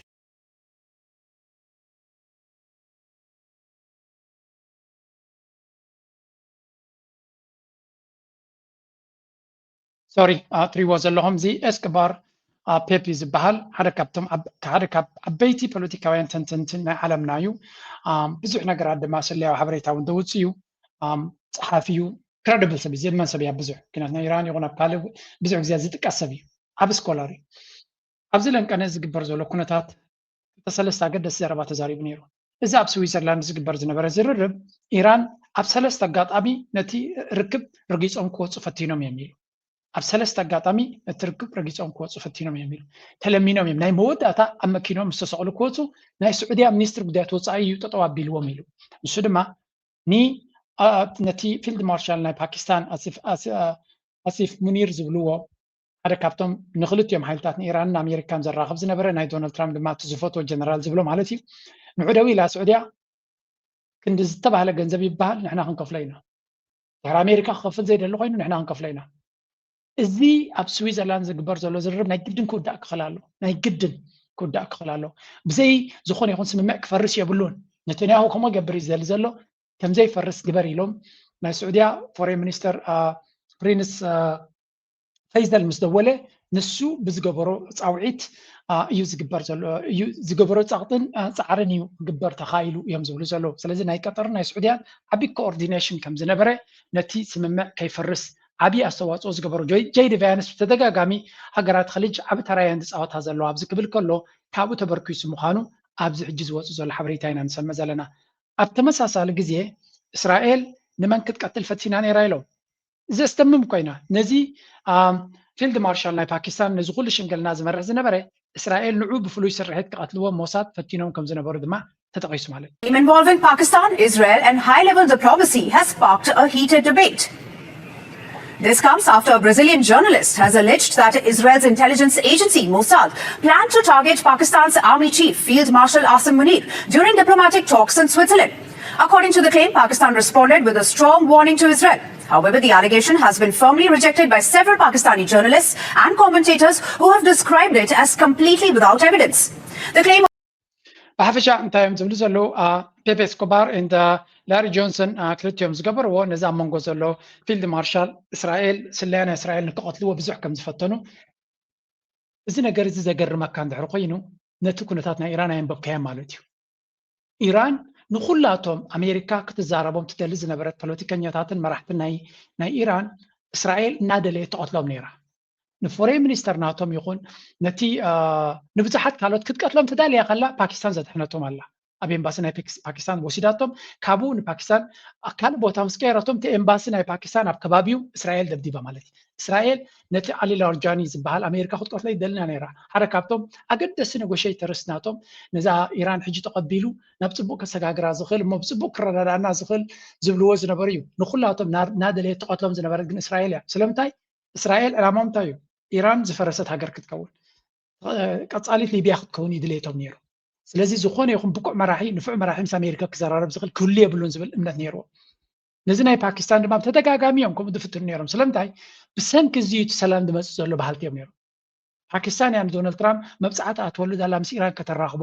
ነዚኣቶም ተቐቲልና እቲ ኩነታት ፋሕ ክብል እዩ ዝብል እዩ ስለዚ ነተንያሁ ክሳዕ ክንደይ ጋኔን ምዃኑ ንምፍላጥ ዝኣክል ኢንፋክት ሕጂ እቲ ፕሩቭ ኮይኑ እዩ ገለመለ ይብሉ ነይሮም ግን ሓሶት ከም ዘይኮነ ደጊሙ ቶም ምንጭታቱ ጠቂሱ ተዛሪቡ ነይሩ ማለት army in Pakistan and by the way Trump loves him. This is something that's being reported in the US widely. Yes. And Faisal tells Munir, look, two things, very, very important. The first one, this cannot fail as face to face, and we're going to upgrade our military. And for us, military intel, before Switzerland, they intercepted very credible threats under orders of Netanyahu to the Mossad to assassinate Asim Munir. So ከምዚ ዝብለኩም ዘለኹ ኣብ ብዙሕ ቦታታት ዝረብ ነይራ ኣብ መወዳእታ ነፂራ ከም ዘላ ንሪኣ ኣለና ማለት እዩ እንታይ ኢና ንዛረብ ዘለና ኣብዚ እንድሕር ኢልኩም እቲ ጉዳይ ክሳዕ ክንደይ እናተቐያየረ ይመጽእ ከም ዘሎን ክንዲ ምንታይ እናተበላሸወ ይመጽእ ከም ዘሎን ክንዲ ምንታይ እናረሰነ ይመጽእ ከም ዘሎ ኢና ንርኢ ዘለና እዚ ቀሊል ነገር ኣይኮነን ቀሊል ኣርስቲ እውን ኣይኮነን ብቐሊሉ ክሰግሮ ትኽእል ኣርስቲ እውን ኣይኮነን ብሓፈሻ እቲ ንሪኦ ዘለና መድረኽ ክሳዕ ክንደይ ከቢድ ከም ዝኾነን ኣብ መንጎ እዚአን ሃገራት ዝግበር ዘሎ ረስኒ ዝመልኦ ምትልላኽ ዝመልኦ ኣካይዳ ድማ ቀሊል ዘይኮነ መዕለቢ ክረክብ ከም ዘይክእል ኢና ንርኢ ዘለና ናው ኣገይን እዚ ንዛረቦ ዘለና እቲ ዞባ ብዓብዩ ሓደ ፍልይ ዝበለ ናይ ሴኪሪቲ ኣርኪቴክቸር ክህልዎ ግድን ክህልዎ ክኽእል ኣሎ ምክንያቱ ኢራን ስቕ ኢሎም ክርእዩ ኣይክእሉን እዮም ነዚ ኩነታት ተፈጢሩ ዘሎ ናሓታቶም ዘዋፅኦም ክገብሩ እዮም ሃገራት ኸሊጅ ድማ ጠቕላላ ክርእይዎ ከለዎ እዚ ኩነታት ተፈጢሩ ዘሎ ናሓታቶም ወላ ሓንቲ ዘተኣማምን ኩነታት ኣይተፈጥረን ኣሎ ብፍላይ ብዛዕባ እዚ ኤምኦዩ ገሊኦም ክሓቱ ከለዉ እንታይ ምዃኑ እውን ከምቲ ዝድለ ሓበሬታ መፂዎም የለን እዩ ዝበሃል ዘሎ so what's going to happen ብዙሕ ኣጠራጣሪ ዘረባ እዩ ዘሎ ሓደ ካብቶም ክኢላታት ኣብኡ እስከ ስምዕዎ ኣብዚ Thank you so much for joining me on the record. First, I've got to ask you, is this a good deal for the GCC? Is what a good deal? The interim agreement, I suppose we could say, between Iran and the United States. Well, this is, as you said, this is interim. It's not the end game of the whole story. What's a good deal for the GCC is a region that is stable, secure. What is a good መቸም መብዛሕትኦም ሃገራት ኸሊጅ ኣብ ዛዕባ እዚ ዝግበር ዘሎ ኩነታት ዘተኣማምን ኩነታት ከም ዘይብሎም እዮም ዝነግሩ ዘለዉ ቢካዝ at the end of the day ንሳቶም ዝፈልጥዎ ዝኾነ ይኹን ጽቡቕ ነገር ዝተገብረን ዝተበገሰን ነገር የለን so all they know is ኣብ ምትልላኽ ከም ዘለዎ እቶም ሓይልታት እምበር ዝኾነ ነገር ከም ዘየለ ስለዚ እቲ ዲልሲ ዘላቒ መፍትሒ እንተደይ ገይሩ ሓደ ዲል ኣይተበፅሕና ኣሎ ድሕሪ ይታኮሱ ኣለዉ ኮይኖም ኣበይ ዘሎ ዲል እዩ እቲ ዘረባ ካልኣይ ድማ እንተወሓደ ነቲ ዕንቅፋት እናፈታሕካዮ ክትከይድ ትኽኢልካ ዳ እምበር ካብ መዓልቲ ናብ መዓልቲ ተወሳኺ ዕንቅፋት እንድሕር ትወስኽ ኣለኻ ናበይ ገፁ ክኸይድ ኩነታት ኣገይ ንሱ እውን ኣሸጋሪን ኣሰካፍን ከም ዝኾነ እዮም ዝነግሩ ኩሉ እዚ እናኾነ ከሎ ስዑድያ ነዚ ጉዳይ እዚ ኣብ ምድቅቓስ ብዙሕ ስራሕ ትሰርሕ ከም ዘላ እዩ ዝንገር ሜቢ እቶም ኣብ ስዑድያ ዘለኹም ብፍላይ ድማ ምስ ስዑድያ ርክብ ዘለኩም እዚያ ዜና እዚኣ ስምዕዋ ካብኣ ክንምሃር ንኽእል ኢና Buying property in Saudi Arabia was off limits for most foreigners. That's now changing. The kingdom has officially opened the door to foreign property ownership through a new digital portal. The move is part of the kingdom's broader plan to attract more foreign investment and diversify its economy beyond oil. Saudi Arabia has launched a new platform. It's called Saudi Properties. It allows foreigners to apply to buy property in the kingdom online. The portal is linked to the new foreign real estate. ሓደ ነገር ክርዳና ዘሎ I really hope people understand this. ስዑድ ዓረብ ናይ ነዳዲ ፀገም እዚ ኩናት ናይ ኢራን ዝፈጠሮ ብዙሕ ሽግር ፈጢሩሎም ከም ዘሎ ንቁጠቦም ንሃገራት ኸሊጅ ብምልኦም እውን ሽግር እንተመፂእካ እንታይ ክትገብር ኣለካ you need to be more creative ካልእ መፍትሒ ክትደሊ ክትክእል ኣለካ ጀስት ነቲ ሽግር ክምክተዮ ዘይኮነሲ ካልእ ጥበባት ክትምህዝ ክትክእል ኣለካ መሓመድ ቢን ሰልማን ድማ እቲ ሽግር በቲ ነዳዲ ጥራይ ሃገር ክትመሓደር ከም ዘይትኽእል ስለ ዝፈለጠ እንታይ ይገብር ኣሎ ወል ኢማራት ሃብታም ሃገር ንዝገበራ ሞዴል ኣነ እውን ክገብረ ዘይገብረሉ ምክንያት እንታይ ኣለኒ ይብላ ኣሎ እንታይ ክገብር ማንም ሰብ ገዛ ክገዝእ ዝደለየ ካብ ስዑድያ ክገዝእ ክእል ይብላ ኣሎ ክትገዝኡ ከለኻ ድማ ብኦንላይን ረጅስተር ጌርካ እውን ክትገብሮ ትኽእል ኢኻ ይብላ ኣሎ this is game changer ነቲ ፀወታ ዝቕይር እዩ ምክንያቱ ስዑድያ ዓበ ሃገር እዩ ብዙሕ ህዝቢ ኣለዎ ብዙሕ ፖቴንሻል ዘለዎ ሃገር እዩ ኣብ ቀይሕ ባሕሪ መዓት ከተማታት ክሃንፅ ይፍትን ኣሎ ልዕሊ ኩሉ ድማ እዚ ምኽፋት ናይ ቁጠባ ዳይሬክት ኮምፒቲሽን ምስ ኢማራት እዩ እዚ ዳይሬክት ኮምፒቲሽን ኣብቲ ቀጥታ ውድድር ድማ ከም ናይ ስዑድ ዓረብ ሰፊሕ ዝኾነ መሬት ዘለዎ ብዙሕ ዝኾነ ፀጋታት ዘለዎ ብክልቲኡ ወገን ናብ ወሽመጥ ሕርሙዝ ገፁ ተደልዩ ናብ ቀይሕ ባሕሪ ተደልዩ ድሌቱ ክገብር ዝኽእል ዓበ ሃገር ስለ ዝኾነ እዚ ገይም እዚ ንኢማራት ሓደ ካብቲ ዘጨንቆም ዘሎን ንስዑድያ ከም ዝፀልኡ ዝገብሮም ዘሎም እዚ ንሰምዖ ዘለና እዩ ኣነ ተሓጒሱ ኣለኹ ምክንያቱ ጎረቤትና ሃገር ስለ ዝኾነ እዚ ሃገር እዚ እዚ ፅቡቅ ክኸውን ከሎ ሓደ ካብኦም ክንቀድዕ ንኽእል ኢና ኣይሆፕ መሬትና ንሸጥ ወይ እውን ንካልእ ንሃብ ኣይኮነን ኤቭሪባዲ ገንዘብ ዘለዎን ዘይብሉን ዝገብሮ ዘሎ ፖሊሲታት ተኸቲልካ ሓድሽ ነገር ክትፈጥር ኣይትግደድኒ ኢኻ ካብኣቶም ተማሂርካ ካብቲ ንሶም ዝገብርዎ ዘሎ ጉድለታት ድበልካ እናጓደልካ ዕሪኻ ክትከደሉ ትኽእል መንገዲ ክትፈጥር ክትክእል ኣለካ ኩሉ ነገር ካብ ዚሮ ተበጊስካ ክሰርሖ ከቢድ እዩ ተሰሪዑ ዘሎ ርኢኻ ኣፅኒዕካ ንዑ ተኸቲልካ ንዓኻ ዘዋፅኣካ ክትገብር ምፍታን ድማ ቀሊል ስለ ዝኾነ ስለዚ ኣብ ስዑድ ዓረብ ብጀካ ኣብ መካን መዲናን ካልእ ኢንቨስተር ኮይንካ ብፍላይ ኣብ ደገ ዘለኻ ኣነ ድማ ብዓብ ከም ሰብ ክሪኦ ከለኹ ምናልባት ናይ ኢማራት ዝመላለሱ ስራሕ ስሉጥነት ኣለዎ እቲ ነገር ናቶም ኤፊሽንሲ ኣለዎ ዲጂታሊ ኣዝዮም እዮም ማዕቢሎም ስዑድያ ኣብኡ ብዙሕ ስራሕ ከድልዮም እዩ ስዑድያ ምስ ዝወዳደር መንገዲ ተፈጢሮም ግን ካብ ኣብ ኢማራት ስዑድያ ምግዛእ እቲ ዝሓሸ ከም ዝኾነ ይርዳእና ኣይ so ስዑድያ ዓብ ሃገር እዩ ብዙሕ ፖቴንሻል ዘለዎ እዩ ካብ ስዑድያ እንተገዚእኻ ድማ ብዙሕ ኣድቫንቴጅስ ኣለካ ንኣብነት who can apply መን ክጥቀመሉ ዝኽእል ነዚ ዝኾነ foreign residents ዜግነት ናይ ኤውሮፓ ናይ ኣሜሪካ ናይ ገለ እንተለካ ንዓኻ ዝኾነ ወላ ኤርትራዊ ተኮይንካ ወላ ኤርትራዊ ኮይኑ ኣብ ካልእ ዓለም ዝቕመጥ ዘሎ ክጥቀመሉ ዝኽእል ዕድል እዚ so ክትገብር ትኽእል apply using residence ID ቅድም residence ክትሕዝ ኣለካ ማለት እዩ overseas buyers need Saudi digital identity ዲጂታዊ identity ይብልለው ምናልባት ኣብ ምስ ግዜ ምስ ተነፃፀረ ከነምፃልኩም ክንፍትን ኢና foreign companies ናይ ወፃኢ ካምፓኒታት ኮይኖም ናቶም ሕጊ ኣለዎም ቅድም ኣብኡ ሬጅስተር ክኾኑሎም ገለገለ እዮም ዝብሉ ዘለዉ ብሓፈሻ you know I'm always saying this ኤርትራ ፍልይቲ ሃገር እያ ሃገርና ፍልይቲ ሃገር እያ ኢና ንብል ግን ወላው ካብ ፍልይቲ ሃገር ትኾና ምሳና ዝዳወቡ ሃገራት ብዙሓት እዮም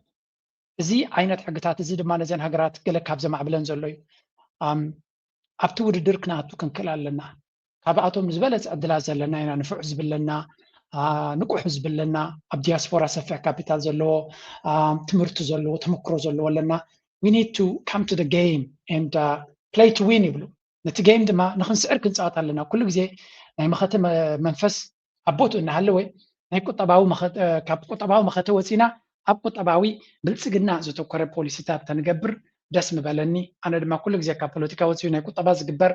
እዚኣቶም ኣብ ከቢድ ኩናት ከለዉ እዮም ነዞም ዓበይቲ ሓሳባት ዝገብሩ ዘለዉ ስለዚ ኣገይን ፀገማትካ ኣቦቱ እናሃለወ ኩሉ ግዜ ብቁጠባ ንቅድሚት ክትከይድ ምፍታን ኣካል ናይቲ ቃልሲ ምዃኑ እውን ኣብ ግምት ኢቲኻ ውሳነታት ክግበር ወይ እውን ፅቡቅ ስጉምትታት ክወስድ ተስፋ ንገብር ላይክ ምግባር ኣይትረስዑ ቀንዲ ኣተኩሮና ቀርኒ ኣፍሪካን ኤርትራን ስለ ዝኾነ ሕጂ ናብ ዞባና ገፅና ንኸይድ let's go.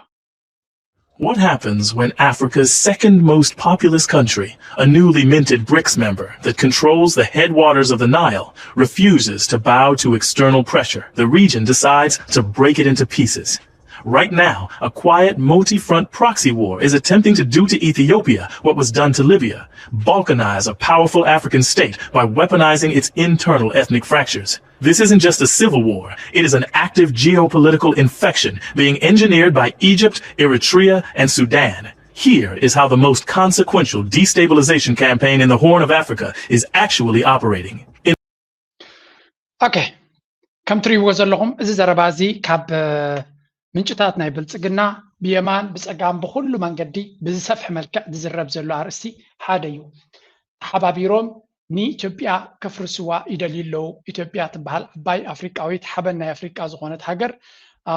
ብዘሎ ኩነታት ተሓባቢሮም ከፍርስዋ ይደልዩ ኣለዉ እቶም ከፍርስዋ ዝደልዩ ዘለዉ ሓይልታት ድማ ግብፂ ኤርትራ ሱዳን እዮም ሰለስቲኦም ኮይኖም ነቲ ውሽጣዊ ዘሎ ፀገም ተጠቂሞም ንኢትዮጵያ ባልካናይዝ ክገብርዋ ወይ እውን ታሕብትን ክእትዋ ይፅዕሩ ኣለዉ ይጎዩ ኣለዉ ይደኽሙ ኣለዉ ዝብል ዘረባ እጂ ተራ ዘረባ ኮይኑ ዝስምዖ ሰብ ኣሎ እዚ ዘረባ እዚ ካድረታት ናይ ብልፅግና መራሕቲ ናይ ብልፅግና ጀነራላት ናይ ብልፅግና ኩሎም ብተደጋጋሚ ንፅምዶ ከም ግምት እናወሰዱ ንፅምዶ ከም ኣብነት እናተጠቀሙ ንነዊሕ እዋን ክዛረቡሉን ክጉስጉስሉን ክእውይሉን ዝፀንሑ እዩ however there is certain tendency ሕጂ ንሪኦ ዘለና ምልክት ክልተ ሰለስተ ጭብጥታት ክበኩም እየ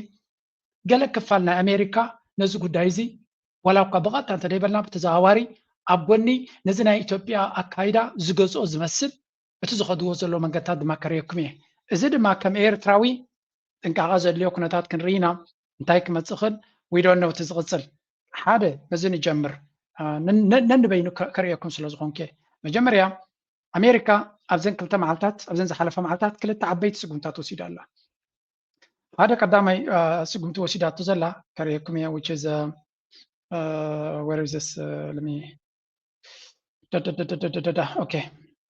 okay بزيان جمر اسكه زيان اي ابي ኢትዮጵያ ስለዘለና በዘን ጀምር ከአሜሪካ ለህወሓት ሌላ ማስጠንቀቂያ በኢትዮጵያ አሜሪካ አምባሳደር ወደ መቀሌ እንደሚያመሩ በሚጠበቅበት በዚህ ጊዜ ከኤምባሲው ለህወሓት ማስጠንቀቂያ በዛሬው ዕለት ተላልፏል። የአሜሪካ ኤምባሲ ዛሬ ባወጣው አጠር ያለ መግለጫ በትግራይ ክልል ያለውን ችግር ለመፍታት እየተካሄዱ ያሉ የሰላም ሂደቶችን የሚያደናቅፉ ሲል የጠራቸውን አካላት አስጠንቅቋል። ኤምባሲው በማስጠንቀቂያው በአፍሪካ ህብረት ለሚመራው የውይይት ጥረት ቡድኑ በአስቸኳይ ትብብር እንዲያደርግ ነው ያሳሰበው። የፖለቲካ መሪዎች የፕሪቶሪያ ግጭት ማቆም ስምምነትን ሙሉ ለሙሉ ተግባራዊ ማድረጋቸው እጅግ አስፈላጊ ነው ሲል ኤምባሲው ገልጿል። ኤምባሲውን የገለጸው በትግራይ ክልል ያለውን ሁኔታ በተመለከተ በቃል አቀባዩ በኩል ዛሬ ከሰዓቱን በወጣው መግለጫ ነው። ኦኬ እዚ ትሪእዎ ዘለኹም ኤምባሲ ኣሜሪካ መግለፂ ውፅኢ ኣሎ እቲ መግለፂ ውፅኢዎ ዘሎ ከም ትሪእዎ ዘለኹም US Ambassador Ervin J. Masinga supports for the peoples of the Tigray region ዝብል ኣርእስቲ ሂብዩ ኣውፅኢዎ ዘሎ ገለ ካብቲ ዝበሎ ከርየኩም እዚ ኣገዳሲ ምዕባለ እዩ ክሳብ ሎሚ እንታይ ዘፀብዮ ነይሩ ኩናት ክውላዕ ምስ ዘልየ ሸበትበት ዘብሎ ዝነበረ ኣበይ ድዩ ዝቕመጥ ነይሩ ክትብል ትኽእል ኢኻ ኣፍኮርስ ኣብ ኣዲስ ኣበባ ምስ ኣቤንጎ ምሸትን ኣብ ነፍሲ ወከፍ ዝመርቆ ፕሮጀክት ከይዱ ኢንጆይ ዝገብርን ብርግፅ ኣብይ ኣሕመድ ከመይ ጌርካ ከም ትሕዞ ንዑ ጥራይ ዝከታተል ቲም ከም ዘሎ ፍሉጥ እዩ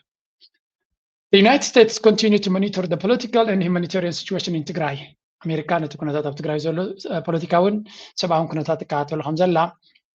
It is paramount that political and civic society leaders engage in political dialogue and fully implement the cessation of hostility. ስለዚ ሲቪካውያንን ፖለቲካውያን መራሕቲ ብኩሉ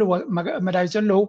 ነቲ ዘሎ ኩነታት ኣብ ምቕያር ነቲ ኮኻ ዝበሃል ድማ ነቲ ውዕል ፕሪቶሪያ ንምትግባር ድማ ፖለቲካዊ ዝርርብ ክግበር ጽምዶ ክግበር ከም ዘለዎ ይሓትት ኣሎ Those who are actively undermining the peace process must urgently cooperate with the efforts led by the African Union to promote dialogue. እቶም ነዚ መስርሕ ናይ ሰላም ዝዕንቅፉ ዘለዉ ድማ ብግዲ ኣብቲ ተሽሙ ኣብቲ ብሕብረት ኣፍሪካ ዝምራሕ ዘሎ ኩነታት ናይ ሰላም ዝርርብ ክሳተፍሎም ኢሉ እቲ ኦባሳንጆ ዝበሃል ወኪል ናይ ሕብረት ኣፍሪካ ንመቐለ ምስ ከደ መራሕቲ ናይ ህወሓት ሙሉእ ምትሕብባር እዮም ገይሮምሉ ኣብዚ ግዜ ኣይተጥፍኻ ማን ተቐላጢፍካ ከይድካ ነቲ ዘሎ ሓደጋ ተጠቕነብል ንሕና ድልዋት ኢና ነቲ ኣብ 4 ኪሎ ዘሎ ከይድካ ተዛረበ ኢሎሞ ንሱ እውን ግዜ ከየጥፋኹ ክምለስ ኢሉ ባገይሩ ግን ሓዳሩ ሰበይታዊ እያ ዘላ ስለዚ ኣደኖ እቲ ኦባሳንጆ ኮምፕሮማይስ ሰብ ምዃኑ እውን ሸምጋላ ኣካል ክኾን ከም ዘይክእል እውን እዮም ዝነግሩ ምክንያቱ ምስ ስርዓት ናይ ኣዲስ ኣበባ ዝርክብ ዘለዎ እዩ So, come Vlalo, the United States supports the delivery of critical life-saving humanitarian assistance in Tigray and long-term stability in the region. And the region will ensure the recipient communities transition away from the emergency of relief toward a long-term self-reliance. ስለዚህ እቲ ኣሜሪካን እቲ ዘሎ ሓገዛት ኣብ ትግራይ ክትብ ከም ትኽእል ወይ ድሌት ከም ዘለዋ ግን እቲ ህዝቢ ንሓዋሩ እናተሓገዘ ዘይኮነስ ዘላቒ መፍትሒ ነፍሲ ምርኮሳ ዝኽእለሉ መንገዲ ከይፍጠር ክኽእል ኣለዎ ዝበለ ድማ ብዓዱ ክምለስ ኣለዎ ይትሕቶ ንዑ ከይትገብር ግን ሓንሳብ ባህር ዳር ምስ ብልፅግና ትኸይድ ሓንሳብ ንሕመራ ትኸይድ ዝተፈላለየ ድራማታት እዩ ዝገብር ዘሎ እዚ Ambassador in America had a captain of the political outside. The US Embassy in Addis Ababa looks forward to engage with local leaders and humanitarian implementers in the future. So there is no practical anything حدش نجار كجبر زخل بحفشاجن حوس متن كأتاز مسلي قال كابتي تنتنايت politica زبلوزلو of the US ambassador on the deteriorating situation in Tigray and the need to restart peace talks. I wonder if it would have been more effective if it had been delivered before the US and Abi's language of Tigrayan hardliners and sanctioned only one side from undermining the peace. The absentee زبلزلو the Cameron Hudson زبال the عجز جبر زلو تبقصو أقل ما بيل انت زجبر نيرو لعلو كل دما ንናይ ትግራይ መራሕቲ ኣኽረርቲ ተጋሩ ኢልካ ናይ ቪዛ ምፍርራሕ ከይገበርካ ከለኻ መጀመርያ ኣሜሪካ ብተማኽሎ ሽምግልና ንክግበር ፃዕሪ እንተዝግበር ነይሩ ዝያዳ ውፅኢት መምፅሒ ስለዚ እዚ ሕጂ ዝግበር ዘሎ ናይ ኣቢ ፀክዕ ሒዙ ነቶም ተጋሩ ንምድኻም ኩናት ንክውላዕ ዝጉዝጉዝ ዘሎ ወይ እውን ቀይሕ ካርዲ ቀይሕ ቀጠልያ መብራህቲ ንብልፅግና ኩናት ንክእውጅ ዝገብረሉ ዘሎ ስለዚ መስል ዘሎ ይብልፅግና ናብ ኩናትን ወረ ኩናትን ዝሸባሸብ ዘሎን ቋንቋ ናይ ኩናት ዝገብር ዘሎ ብግምጣሉ ንህወሓት ድማ ኣብ መዓልቲ ዳርጋ ኣዝዩ ብዙሕ ቪድዮታት እናሰርሐ ናይ ጥፍኣት ሓይሊ ከም ዝኾነ ነቲ ሃገር ከፍርስ ዘሎ ሓይሊ እናበለ ዘብሎም ዘሎ እዚ ናይ ኣሜሪካ ሓደገኛ ኩነታት ኣብ ኢትዮጵያ ንትግራይ ናምሓራ ወላ ነቶም ፋኖ ጠቕላላ ከይደገፈ ናበይ ገፁ ይኸይድ ኣሎ ይብሎ ናብ ተጋሩ ናብ ህወሓት ጥራይ ኣብይ ኣሕመድ ንህወሓት ናብ ሽምግልና እንግለና ገበሮ ከሎ ኖ ኤምባሲ ናይ ኣሜሪካ ንህወሓት ሓንሳብ ብቪዛ የፈራርህ ፀኒሑ ድማ ክንዘራረብ ኢና ክብል ከሎ ኣብይ ኣሕመድ ከንታይ ገብር ኣሎ ስምዕዎም እዚ ፀወታ ዲ ወላ እንታይ ክትርድኦ ከማን ኣይትኽእልኒ ኢኻ ኣብይ ኣሕመድ ድማ ከቢድ ዝኾነ መጥቃዕቲ ናብ ፋኖ ፈኒ ኣሎ ቀደው ነገር ቢኖር ከፍተኛ የፋኖ ቁጥጥር ያለባቸውን ይዞታዎች ወታደራዊ ኦፕሬሽኖች ነፃ አደርጋለሁ ወይም ደግሞ በወገን ኃይል ላይ የከፍተኛ ደረጃ ማዳከም ስራ እሰራለሁ፣ ከዛ ቀጥዬ ደግሞ ወደ ሰሜኑ ጦርነት እገሰግሳለሁ በሚል ሂሳብና ስሌት ያደረጋቸው ወታደራዊ እንቅስቃሴዎች ነበሩ። ከተማው የተደረጉት ወታደራዊ እንቅስቃሴዎችም የዛ ኦኬ ከቢድ ዝኾነ ኩናት ይካየድ ከም ዘሎ ኣብ ክልል ኣምሓራ ምስ ብልፅግና መጠነ ሰፍሕ ኩናት ፈኒሎም ከም ዘሎ እዮም ዝነግሩ ዘለዉ። እቲ ስትራቴጂ ናይ ብልፅግና ድሕሪ ምርጫ ይብሉ ኣለዉ። ድሕሪ እዚ ምርጫ ሓደ ሰፊሕ ዝኾነ ላርጅ ስኬል ሚሊታሪ ኦፈንሲቭ ዊዝ ስትሪክት ዴድላይን ቱ ዊክን ፋኖ ፎርስስ ኤንድ ክሊር ኣውት ፋኖ ኮንትሮልድ ስትሮንግ ሆልድስ ኢንተንዲንግ ቱ ሌት ፒቨት ትወርድ ኮንፍሊክት ኢን ኖርዝ። ስለዚ ኣብይ ኣሕመድ ካብታ ዝተዓወተላ ከም ዝዕወት ይፈልጥ ነይሩ እንዲ ቀልጢፉ ንወታደራዊ ጀነራላት ናቱ ሰፊሕ ዝኾነ መጥቃዕቲ ኣብ ፋኖ ፈኑ ኣገደሲ ቦታታት ናብ ኩናት ናብ ትግራይ ናብ ኤርትራን ክንገብር እንድሕር ኮይና ብልፅግን እዚ ናይ ፋኖ ሓይሊ ክዓፅወና ከም ዘይክእል እቲ ካልእ ብምልሻ ጌርና ክንቅፅሎ ንኽእል ኢና፣ ግን እቲ ኣገዳሲ መስመር ዘድልየና ክፅረገሉ ዝኽእል ኢሉ ብድሮናትን ብጋልን ከቢድ ዝኾነ ኩናት ይገብር ከም ዘሎን ፋኖ ድማ ይገጥሞ ከም ዘሎ እዮም ዝነግሩ ዘለዉ። ገለ ካብቲ ናይ ብልፅግና ወታደራዊ መርሕነት ዝጥቀመሉ ዘሎ ታክቲክስ ኢምፕሎይድ The regime deployed heavy infantry numbers alongside advanced weaponry, Su-23 anti-aircraft guns, artillery rockets. They also heavily invested in psychological warfare and financial bribery to sow internal division within FANO leadership. እቲ ኣብ ኩናት ድማ ብኩሉ መዳይ ዝገብሮ ዘሎ ሓደ ከቢድ ዝኾነ ወታደራዊ ዓቕሚ ናይ ንቅድሚት ክደፍእ ዝኽእል ሓይሊ ዝበሎ ኣውፊሩ ኣሎ። ንዑ ድማ ብመሬት ጥራይ ደይኮነ Su-23 ነፈርቲ ፀረ ነፈርቲ አርቲለሪ መዳፍዕ ይጥቀማሎ፣ ሮኬትስ ይጥቀማሎ፣ ገጅፍ ቁጥር ሰራዊት ድማ ይጥቀማሎ። ጎኒ ጎኒ እዚ ድማ ብዙሕ ገንዘብ ንመራሕቲ ናይ ህወሓት ክኸድዑ አንጻር ምስጢር ከውፁ ንሓትሕዶም ከም ዝባልዑ ንካሃድሙ ገለ ገጅፍ ገንዘብን ገጅፍ ናይ ሳይኮሎጂካዊ ጥበባትን ብምጥቃም በቲ ሓደ ወታደራዊ ዓቕሚ በቲ ካልእ ድማ ብብልሽውና ብካልእን ንሓትሕዶም ከም ዘይተኣመኑ ብሓደ ከም ዘይሰርሑ ንክገብሮም ሰፊሕ ዝኾነ ዘመቻ ገይሩ ከም ዘሎ እዩ ዝንገር ዘሎ። እዚ ድማ ኣካል ናይቲ ንትግራይ ክግበር ዝኽእል ወይ ናብ ኤርትራ ክግበር ዝኽእል መዳለዊ ወይ እውን ቀዳማይ ገፅ እዩ ዝበሃል ዘሎ። ንፋኖ መንገዲ ክፀርገሉን ክዳኸመሉን ተኽኢሉ ኔክስት ሙቭ ናቱ ናበይ ክኸውን ከም ዝኽእል ምግማቱ ከቢድ ኣይኮነን እዮም ዝብሉ ዘለዉ። ንኣብነት ገለ ካብቲ ኪ ሚሊታሪ ኢንጌጅመንት ን ፋኖ ቪክቶሪስ ዝብልዎ ዘሎ እዚ ደጋ ዳኣሞት ዝበሃል ኣብ ጎጃም ማለት እዩ። ፋኖ እዚ ናይ ቴድሮስ ኮማንድ ዝበሃል ኮምባይንድ ማልቲፕል ኮርፕስ ዲቪዥንስ ቱ ኮምፕሊትሊ ሪፔል and multi-directional regime offensive aimed at taking ደጋ ዳኣሞት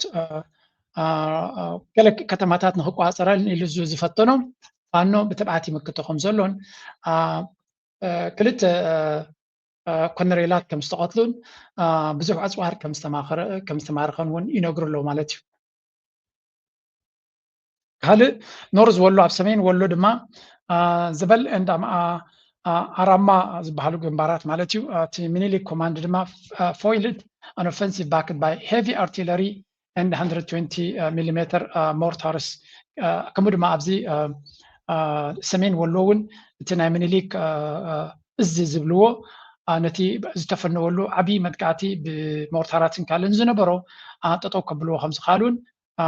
ካውንተር ገይሮም ፀረ መጥቃዕቲ ክገብርሉ ከም ዝኽኣሉን እዮም ዝነግሩ ዘለዉ። other active fronts ካልእ እውን heavy clashes continue in መጫኻል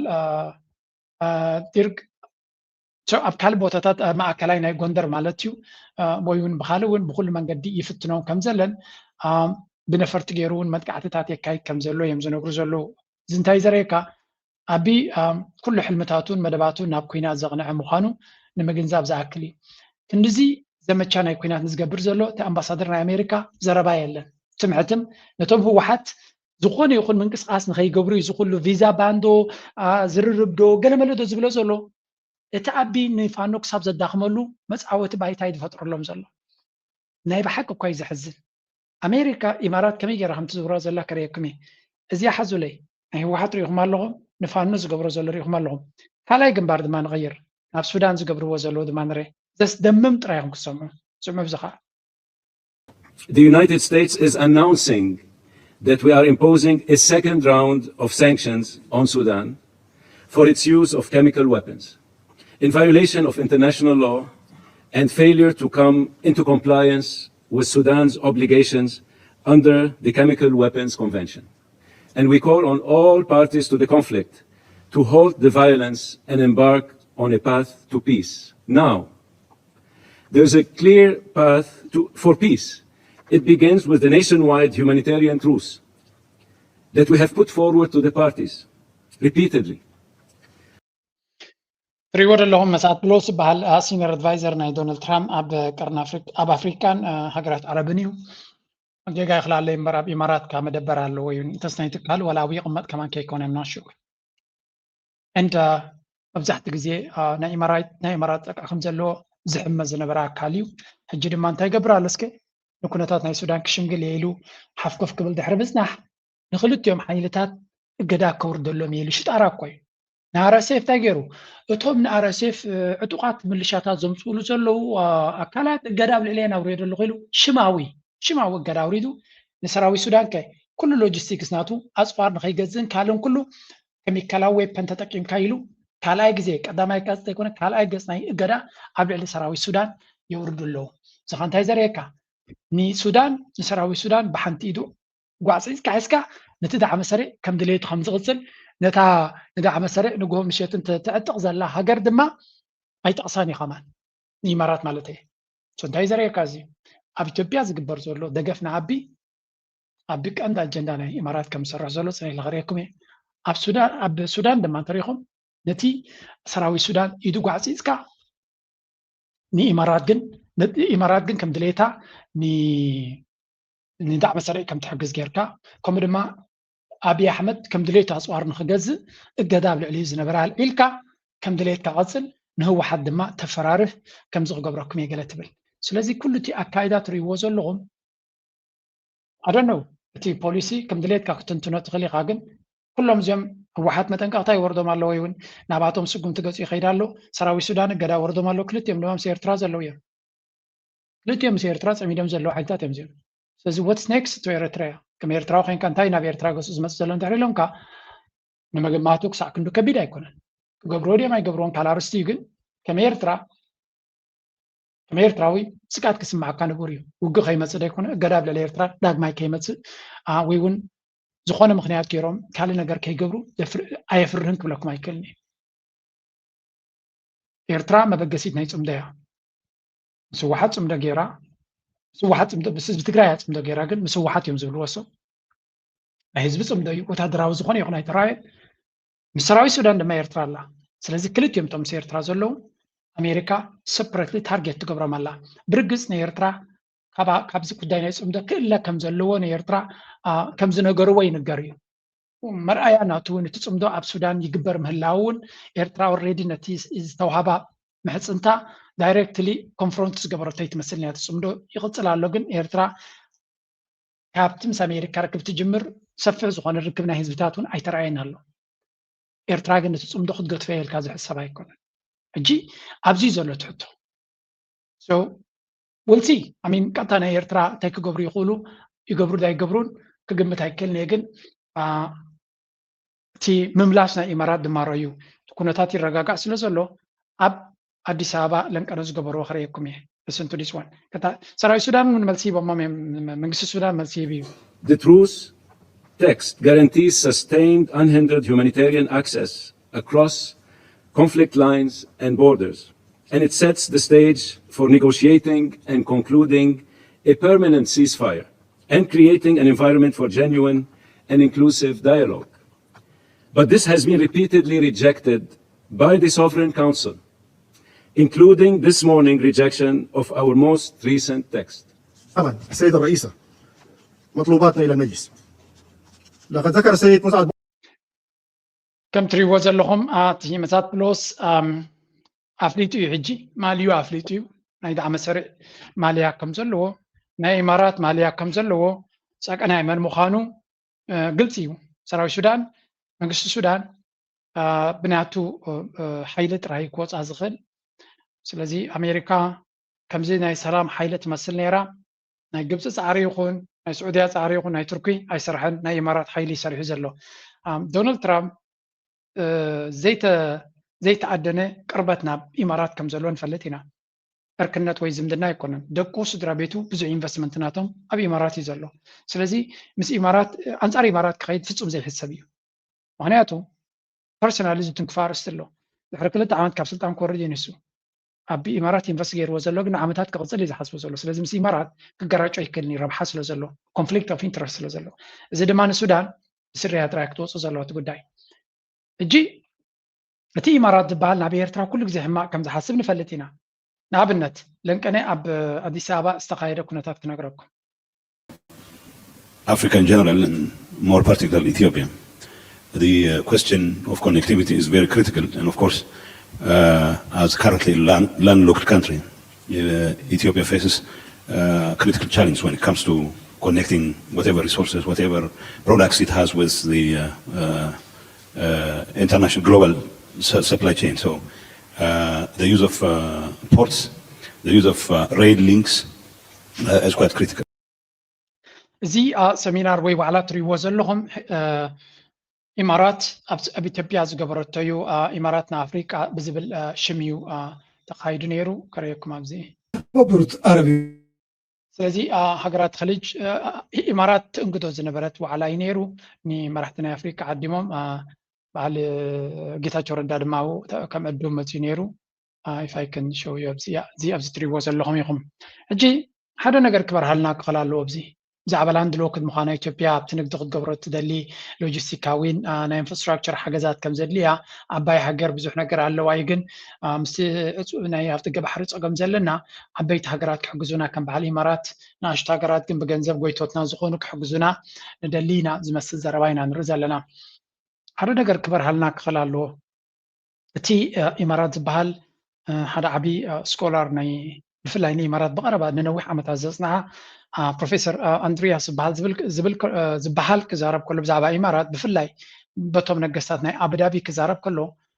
ካብ ጌጎም ኣይመሃሩን እዮም እዩ ዝብል ዳብል ዳውን ጥራይ ክገብሩ እምበር ካብ ጌጎም ዝመሃሩ ሰባት ኣይኮኑን ናይ በደዊን ካልቸር ስለ ዘለዎም እቶም ናይ ዱባይ ንኣብነት ዱባይ ኢልካ ኢማራት ቀጠር ኢልካ ኩዌት ኢልካ ስዑድያ ኢልካ ኩሎም እቶም ኣብ ኣገማግም ባሕሪ ዝቕመጡ ናይ ንግዲ ባህሪ ስለ ዘለዎም ኩሉ ግዜ ፍሌክሲብል እዮም ኢሉ እቲ ኣቡዳቢ ግን ኣብ ውሽጢ ምድረ በዳ ዝነብሩ ህዝቢ ስለ ዝነበሩ ኩሉ ነገር ብሓይሊ ዝፍታሕ ኮይኑ ዝስምዖም ዓይነታት ኣተሓሳስባ ኣሎ ይብል ንሱ ንምንታይ ከም ዝብለኩም ዘለኹ again they are doubling down ክሪኦ ከለኹ ኣነ ነገራት ኣብ ምቅያር ዘይኮነ መሊስካ ነቲ ብልፅግና ኣሕይልካ ኣብ ሱዳን ነገራት ምቅያር ዘይኮነ እንዳዕ መሰሪዕ መንገድታት ቀይርካ ናብቲ ኩነታት ክእቱ ንኣሜሪካ ሓቢልካ ሓባቢልካ ኣብ ልዕሊ ሱዳን ፅልዋ ንምፍጣርን ፀገም ምፍጣርን ነቲ ቃልሲ ናይ ህዝቢ ሱዳን ነቲ ሃገረ ሱዳን ናብ ሽግር ንክትኣትዎ ክትገብረሉ ትኽእል ኣብ ኢትዮጵያ ድማ ነቲ መንገዲ መንግስቲ እናተቆፃፀርካ ድሌትካ ክትገብረሉ ትኽእል መንገዲ ኣብይ ኣሕመድ ድማ ምስ ዘለዎ ፀገማት ብፍፁም ኣንፃሮም ክዛረብ ኣይክእልን እዩ ስለዚ እንታይ ንክንርኢ ኢለ ደምፆ ዘለኹ እቲ ኩነታት ቀሊል ክኸውን ከም ዘይኮነ ኣብ ዞባና እቲ ኢማራት ዝበሃል ወላ እኳ ተዳኺሙ ይወፅእ እንተሎ ዝኣክል ካሽ ኣለዎ ሕማቕ ንክገብር ተደልዩ ምክንያቱ ብፍላይ እቶም ነገስታት ናይ ኣቡዳቢ ነጊረኩም እየ ምንጭ ቁጠቦም ኢማራት ጥራይ ኣይኮነን ስታክ ማርኬትን ኣብ ካልእን እቲ ሶቨሬን ፋንድስ ናቶም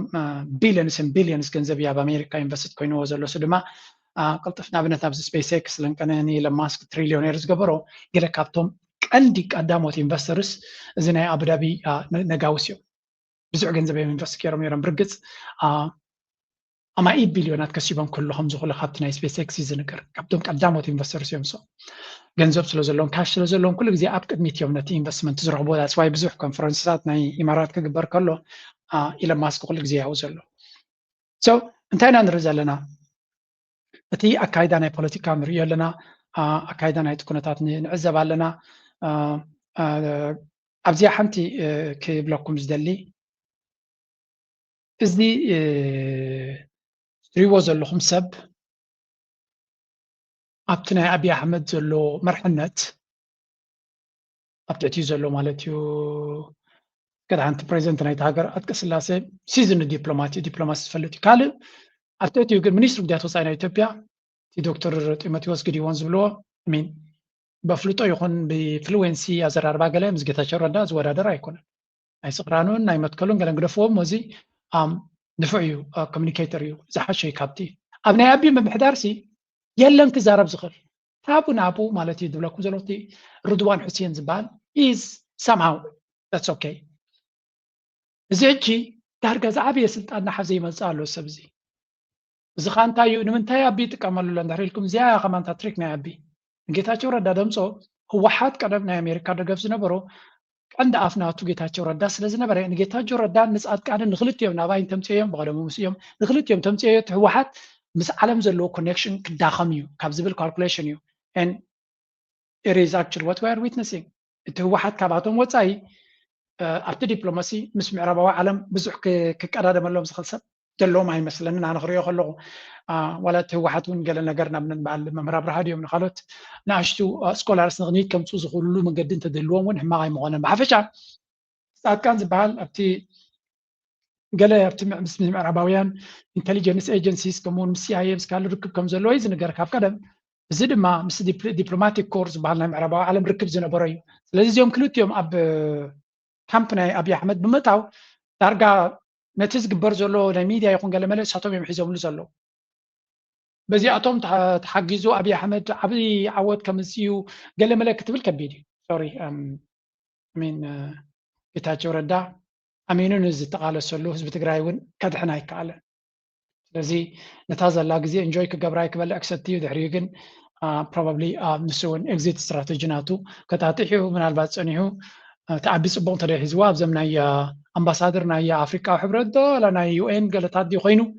ካልእ እውን ክፍትን ይኽእል ኸውን እዩ ኣይደኖ ግን ናይ ፖለቲካ ባህግታት ከም ዘለዎ ንርኢ ኣለና ሶ ኩሉ ንሪኦ ዘለና እቶም ተጋሩ ባንዳ ዝብልዎም ነቲ ኣቢ ኣብ ዙርዩ ኮይኖም ብጀነራላት ይኹን ብዲፕሎማሲ ይኹን ዝያዳ ዘንቀሳቅስዎ ዘለዉ ሕጂ ንሳቶም እዮም ዳትስ ዋይ ድማ ኦህዴድ ተጋሩ ኦህዴድ ድብልዎም ወይ ከዓ ንኣቢ ዘንቀሳቅሱ ዘለዉ ናይ ኦሮሞ ኤሊት ራዴኮንስ ናይ ተጋሩ ኤሊት መን ካብዚ ቅድሚት ኣይትሪኡ ዘለኹም ናይ ኣምሓራ ኤሊት የለን ናይ ኣምሓራ ኤሊት ጠቕላላ ካብ ኩሉ ካብ ወታደራዊ ይኹን ካብ ካልእ ቦቱ እናተሓፀበ ይኸይድ ኣሎ እናተዓለየ ይኸይድ ኣሎ ስለዚ እቲ ናይ ትግራይ ገሊኡ ኣብ ትግራይ ኮይኑ ይምክት ኣሎ ተሃዲሙ ዝመፀ ግን ምስ ኣቢ ኮይኑ ፅቡቅ ቦታ ሒዙ ይቕፅል ኣሎ ማለት እዩ ንሽተይ ንስማዕ እየ The amount of huge investment it requires means that it cannot be undertaken without bringing partners who have a better potential to invest easily than Ethiopia or other African countries. So anything that would help elevate the connectivity problem, especially in the case of the use of ports, efficiency, and rail links, and other related infrastructures such as dry ports and cold chain facilities that are quite critical. And of course, it requires some kind of partnership with people who can afford than we in Africa currently are. But Africa as an untapped market which has a huge potential. So ሓገዝ ንደለና ብሕፅር ዝበለ ገንዘብ ዘለኩም መንገዲ ባቡር ንምህናፅ ድዩ ንኻልእ ቦታታት ንምህናፅ ዝኾነ ገንዘብ ዘለኩም ምስታፍ ደገ ባሕር ዘይብልና ምዃንና ዝኾነ ነገር ክትገብሩልና ንምሕፀን እዩ ማለት እዩ ልመና እዩ በቃ ቁርበ ፅቡቅ ዝበለ ዘረባ ወሲኽካ ምልማን ኢና ንርኢ ዘለና ማለት እዩ ኣገይ ናይ ወዲ ሕቶ ናይ ኣብ ደገ ባሕሪ ወላ እኳ ከምቲ ዝሓለፈ ቅድሚያት ክዛረቦ ዝቐነየ ዘይኮነ እንተኸደ ግን ብሓፈሻ ንሪኦ ዘለና ኩነታት ተመሳሳሊ ዘረባታት ኢና ንርኢ ዘለና እቲ ኢማራት ዝበሃል ድማ ተመሊሱ ኣብቲ ኩናት ወላቕ ዘላቕ ክብል ፀንዩ እጂ ኣብ ኢትዮጵያ ኣጀንዱ ኣብ ምስፍሕፋሕ ከም ዝርከብ ዘሎ ኢና ንርኢ ዘለና መራሕቲ ህወሓት ድማ ንዝመፆም ዘሎ ኩነታት ድልዋት ከም ዘለውን እቲ ናይ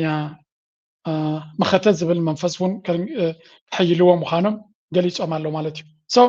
ኩሉ እዚ እናተዓዘብካ ክትከይድ ከለኻ ኤርትራ እንታይ ዓይነት ፅልዋ ይፅበያ ኣሎ እንታይ ክመፃ ይኽእል ንዝብል this is why ብኩሉ መንገዲ ምዕዛብ ዘድልዮ ንብል ዘለና ንሕና እውን ነቲ ዘለና ዕድላት ተጠቒምና ናበይ ገፅና ክንከይድ ንኽእል ምክንያቱ እቲ ኣሜሪካ ይኹን እቲ ካልእ ሓይልታት ዝኸድዎ ዘለዉ እናተዓዘብናዮ ስለ ንኸይድ ዘለና we need to be aware እንታይ ይግበር ኣሎ እንታይ ይኽየድ ኣሎ እናገምገምካ ምኻድ ኣገዳሲ እዩ የውስጥ ችግሮች በውስጥ መታየትና መፈታት ሲገባቸው ግን የውጭ ኃይሎች ጭምር ጋር በመጣመር የራሳቸውን ፍላጎት በህዝብ ላይ ለመጫን የደም መፋሰስ ሂደት እንዲቀጥል እያደረጉ ይገኛሉ። የውጭ ኃይሎች የራሳቸው ኢንተረስት ቢኖራቸውም በዋናነት ግን የውስጡን እየተጠቀሙ የውስጡን ሁኔታ እያራገቡ ችግር እየፈጠሩብን ነው ያሉት። አሁን ያለው የቲፒኤልኤፍ አክራሪ አመራር ምን ደረጃ ላይ እንደደረሰ እየተከታተላችሁት ነው ያላችሁት። የወታደራዊ ምልመላ ግዴታን በህዝብ ላይ ጭምር የጫነበትና ልክ የዛሬ 5 ዓመት ያደርገው እንደነበረው እየወጣ የሚፎክርበት ሁኔታ ላይ ነው ያለው ከኤርትራው አምባገነን መሪ ወይም ደግሞ አካላት ጋር ከም ትሪእዎ ዘለኹም እቲ ኩነታት ወላ እኳ ተፀገምናድና ኣብ ውሽጥና ዘሎ ናይ ዓሌታዊ ኣተሓሳስባ ፀቢብ ኣተሓሳስባ ብኤሊትና ዝምራሕ ዘሎ ኣብ ውሽጢ ዘሎ ብፋኖ ብሸነ ብህወሓት ብካልኦት ሓይልታት ዝመፅእ ዘሎ ተቐንዲ ፀገም ናይ ኢትዮጵያ ምዃኑ እንተተኣመነ እቲ ጀነራል እቲ ፀገም ግን ናብ ኤርትራ ከተፀጋግዖ ከም ንቡር ፋሽን ስለ ዝኾነ ከም ትሪእዎ ዘለኹም ነታ ፅምዶ ትበሃል ድማ ዋን ኦፍ ደ ሜይን ጎል ናቶም ገይሮም ብምርኣይ እቲ ዕላማ ናብ ፅምዶ ኣፀጊዕካ ነቲ ኩነታት ምፅምዶ ኣሲርካ ታርጌት ንምግባሩ እዩ ዘርኢ ዘሎ to some extent እዛ ጉዳይ እዚኣ ናብ ኣሜሪካ እውን ተሸይጣ ከም ዘላ ኢና ንርኢ ዘለና እቲ ኣሜሪካ ነቲ ፅምዶ ከምቲ ኤርትራ ብተደጋጋሚ ክትገልፆ ፀናት ናይ ህዝቢ ፅምዶ እዩ ዝበለቶ ደይኮነ ብግምጣሉ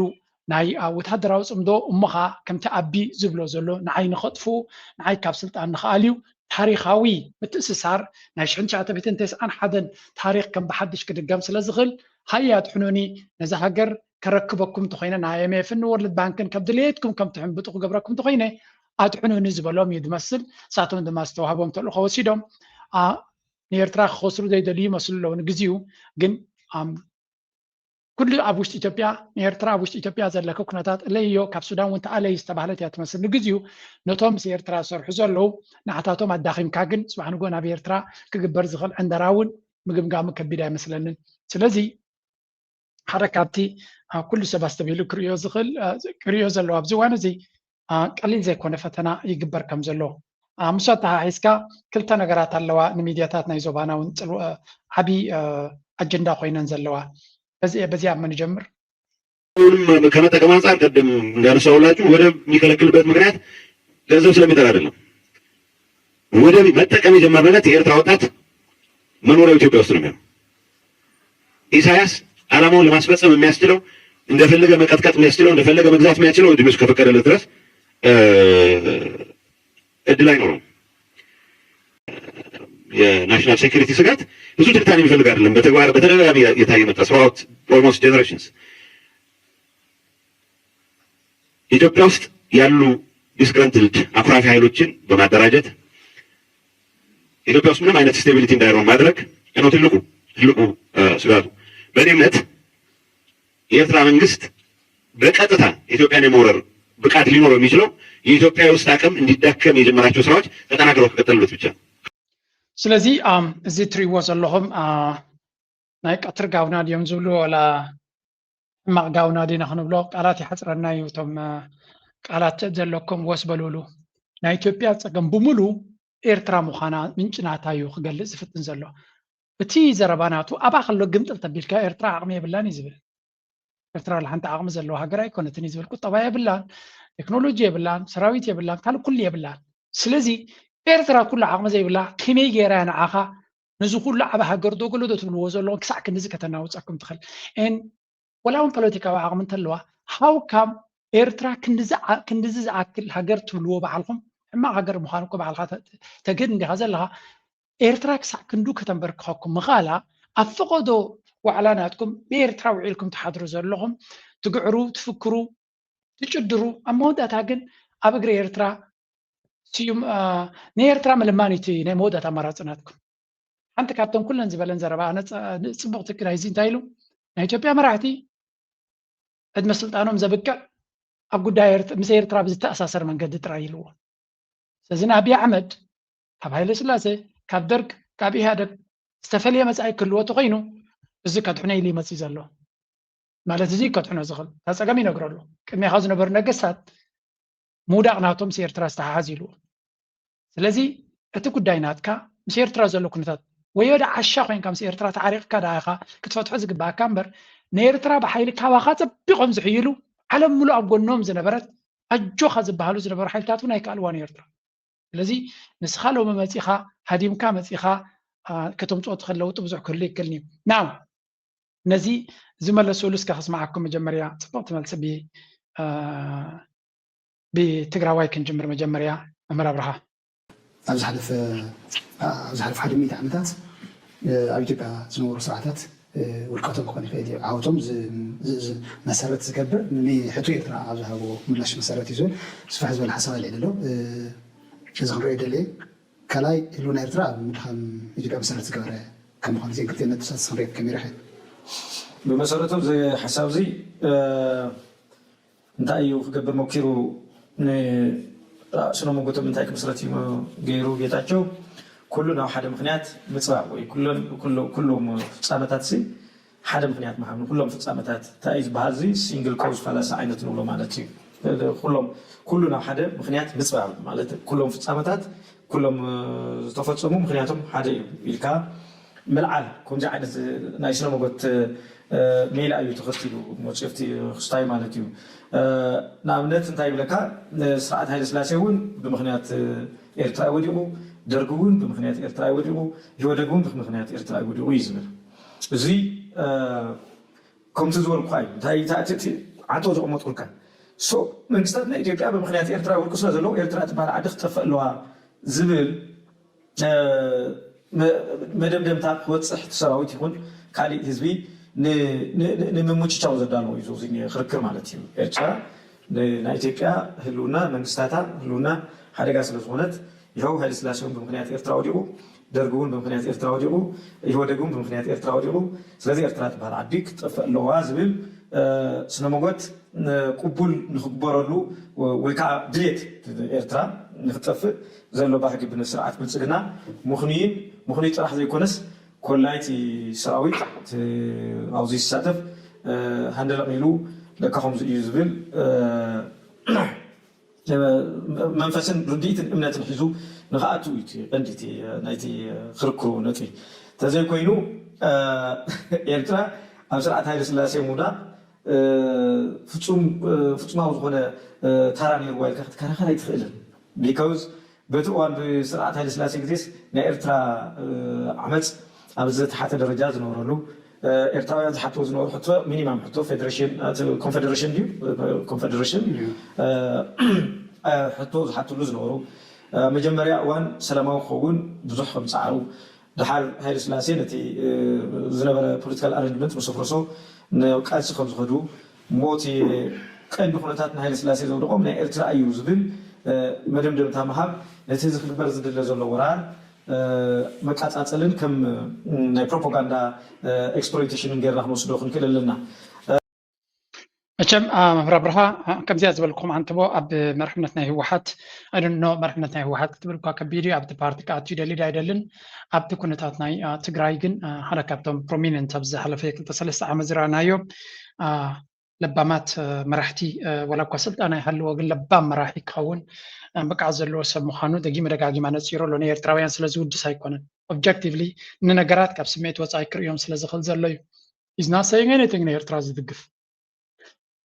ካብዚ ዝብሎ ፀንሐሲ ንኤርትራ ንክሕጉስ ኢሉ ወይ ናይ ኤርትራ ፀቅዖ ኮይኑ ዝበለ የለን እቲ ታሪክኩም እዩ ሃይለ ስላሴ ክወድቕ ከሎ ኣዲስ ኣበባ ይወዲቑ እዚ ሰራዊት ናይ ኤርትራ ኣብ ኣዲስ ኣበባ ኣትዩ ይኮነን ኣውዲቑ የስ ኤርትራውያን ፀቕጢ ገብርሉ ነይሮ እዮም ግን ፀቕጢ ናቱን ኣዲስ ኣበባ በፂሑ ከውድቆ ዝኽእል ኣይኮነን ወላ እውን ደርጊ ኣብ ኤርትራ ኮስዒሮማ ነይሮም እዮም ደርጊ ግን ኤርትራ ንኤርትራ እታ ካርታ ናይ ኤርትራ ጥራይ ሓራ ገይሮም ተኸይዶም ደርጊ ክወድቕ ከምዘይክእል ይፈልጡ ነይሮም ከም ብሓድሽ ክምለስ ከም ዝኽእል ይፈልጡ ነይሮም ስለዚ ንደርጊ ክተውድቆ ተኮይንካ ኣዲስ ኣበባ እቲኻ ካብታ ካብ ሱሩ ምሒኻ ክትኣልዮ ኣለካ ስለዚ ኣብ ኤርትራ ስለ ዝሰዓርክያ ጥራይ ሃይለ ስላሴ ክወድቕ ኣይከኣለን ካልእ ሓይሊ ኣብ ውሽጡ ዝነበረ ፀገም እውን ከውድቆ ክኢሉ ስለዚ ንኩሉ ናብ ኤርትራ ኣፀጊዕካ ምኻድ ግን እቲ ዕላማ እንታይ ኢልዎ ደይመደ ኢልካ ምንጭ ናይቲ ኩሉ ሽግር ናይ ኢትዮጵያ ኤርትራ ስለ ዝኾነት ኮይኑ ተሪፉ ናብ ኤርትራ ምስቲ ናይ ኣብ ኣምሓራ ዝግበር ዘሎ ኩናት ተተሓሒዝካ ድማ ፐርፌክትሊ ዝኾነ ስእሊ ይድበካ ቢካዝ ይ ወንት ውግእ ክገብሩ ይደልዮም ናይ መወዳእታ ደስቲኔሽን ናቶም ድማ ኤርትራ ናብ ኤርትራ እዩ ቀንዲ ዕላማ ናይቲ ኩናት ትኻልእ ኩሉ ናብ ኤርትራ ንኸይንኸይድ ዕንቅፈና ነገራት ኣሎ ዝብል ሎጂክ እዮም ዝኽተሉ ዘለው እዩ ፋኖ ኃይሎች ላይ ከፍተኛ ጥቃት በመሰንዘር ደምስሰናል የሚሉ መረጃዎችን በስፋት እያወጡ ይገኛሉ። ከፋኖ መንደር የተገኙ መረጃዎች እንደሚያመለክቱት ደግሞ በአገዛዙ ሰራዊት ላይ መጠነ ሰፊ ኪሳራ መድረሱን የሚያመለክቱ ናቸው። በጎንደር ያለውን ወቅታዊ ሁኔታ በተመለከተ እንደዚሁም በአብይ አህመድና በጀነራሎቹ ሰሞኑን ተካሂዶ ስለነበረው አንድ ስብሰባ የተመለከተ መሰናዶ ነው ይዘን የቀረብነው። ኮሎኔል አበራ አዛናው የአማራ ፋኖ ብሔራዊ ንቅናቄ በጎንደር ከፍተኛ ወታደራዊ አመራር ናቸው። መስመር ላይ ይገኛሉ። ኮሎኔል ከም ትሪእዎ ዘለኹም ኣገይን እቲ ኩነታት ናይ ኢትዮጵያ ከቢድ ዝኾነ ኩነታት ናይ ብልፅግና ኣብ ከቢድ ዝኾነ ዘመቻ ናይ ኩናት ከም ዘሎን ተሃዲድን ፍቐራ ናብ ኤርትራ ዝግበር ዘሎ ዳይቨርሽን ታክቲክስ እዩ። ኣጀንዳ ናብ ኤርትራ ዘቕንዐ ናብ ህወሓት ዘቕንዐ ክኸውን እዩ ስለዚ ድሎ ዘሎ እምበር ቀንዲ ወታደራዊ ስጉምቲ ናቱ ኣባይታ ናብ ኣምሓራ ገፁ እዩ ዘሎ ንኣምሓራ በይኑ ሲንግል ኣውት ጌርካ ናብ ሞሳ ፕሮፓጋንዳ ናትካ ናብ ህወሓት ናብ ኤርትራ ኣተኲርካ ናብ ግብፂ እናተዛረብካ ከለኻ ኣባይታ ግን ናብ ኣምሓራ ኩሉ ግዜ ንኣምሓራ ኣድቢኻ ኢኻ ክትቀትሎ ዘለካ ምክንያቱ ፕሮፓጋንዳ ኣንፃር ኣምሓራ ንኣቢ ስለደ የዋፅኦ ብቐጥታ ናይ ኤትኒካዊ ውግእ ክቕፅል ስለ ዝኽእል ወይ እውን ህዝቢ ሙሉ ክለዓል ስለ ዝኽእል ናይ ኣምሓራ ኩናት ብሕቡእ ኢኻ ክትገብሮ ዘለካ ባህላዊ ኣቢ ናይ ኣቢ ካልኩሌሽን እንታይ እዩ ንተጋሩ ወላ እውን ንኩሎም ተጋሩ ኢልካ እንተፀረፍካ የዋፅኣካ እዩ ምክንያቱ ኣብ ኢትዮጵያ ንተጋሩ ምፅላእ ንነዊሕ ተሰሪዑሉ እዩ ስለዚ እቲ ህወሓት ከመሓድር ከሎ ንትግራይ ዝውክል መንግስቲ ስለ ዝኾነ እሱ ይሰርቀና ዘሎ ዝብል ሰፊሕ ዝኾነ ፕሮፓጋንዳ ዝነበረ ወይ እውን ብትክክል እቶም መራሕቲ ናይ ህወሓት ንህዝቢ ትግራይ ዝውክሉ ወይ ንኩሉ ህዝቢ ትግራይ እናርብሑ ይኸዱ ነይሮም ክትብል ኣይትኽእልኒ ኢኻ እንተዝኸውን ነይሩ መራሕቲ ናይ ትግራይ ዝዓበየ ተቃውሞናቶም እውን ኣብ ትግራይ ነይሩ ዘሎ ሕጂ እውን ስለዚ ግን ተጋሩ ኣብ ስልጣን ስለ ዝነበሩ ንሳቶም እዮም ከምዚ ገይሮም ዝብል ዓብ ቅሬታ ስለ ዘሎ ንእሽተይካ ስለ ዝኾነ ትግራይ ሰሜንካ ስለ ዝኾነ ንትግራይ ኣጓኒኻ ብዋጋ ናይ ትግራይ ሓድነት ናይ ኢትዮጵያ እንድሕር ጌርካ መኽሰብ ይበሃልቲ እዮም ኣምሓራ ግን ኢትስ ዲፍረንት ኣምሓራ እዚኣ ዓብ ክልል ስለ ዝኾነ ንኣምሓራ በይኑ ሲንግል ኣውት ክገብሮ ኣይትኽእልኒ ኢኻ ስለዚ ንኣምሓራ ንህዝቢ ኣምሓራ ከም ትሓሊ ኮይንካ ንፋኖ ጥራይካ ክትሃርም ዘለካ ኣብ ትግራይ ግን ፍልይ ዝበለ ፖለቲካ እዩ ዘሎ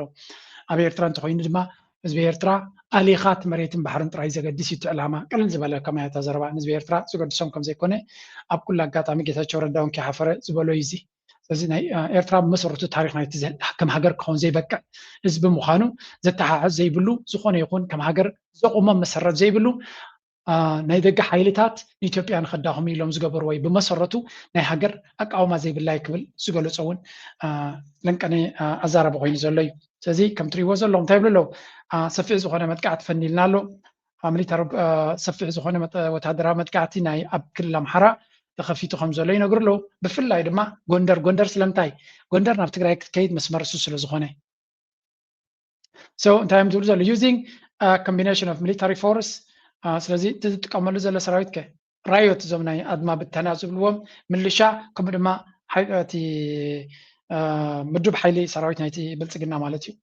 እንደ ዓብይ ናይ ሚድያ ፕሮፓጋንዳ ድማ ፋኖ ካውንተር ክሌም ቪክቶሪ ፋኖ ድማ ብፍላይ በዚ መንገዲ ኮሎኔል ኣበራ ዝበሃል ዘሎ ማለት እዩ እቲ ብልፅግና ዝኾነ ዓወት ከም ዘይብሉን ሃይ ራንኪንግ ሚሊታሪ ሊደርስ including PM Abis, General Burhan Jula, privately admitted failure against Fano, ዝኾነ ይኹን ዓወት ክረኽቡ ከም ዘይከኣሉ ብግምጣሉ ይሰዓሩ ከም ዘለዉ እዮም ዝገልጹ ዘለዉ ይብል ዘሎ troop deployment government allegedly deployed 80,000 newly graduated recruits to the Amhara region to back existing forces, setting a deadline of June 30th to eliminate the Fano leadership. ስለዚ ተወሳኺ 80,000 ወታደራት ካብ ሓደሽ ዝተዓለሙ ናብ ክልል ኣምሓራ ኣብ ልዕሊቶም ኣብኡ ዝነበሩ ወሲኹ ክሳብ መወዳእታ ናይ ዛወርሒ 6 ማለት እዩ ንኩሉ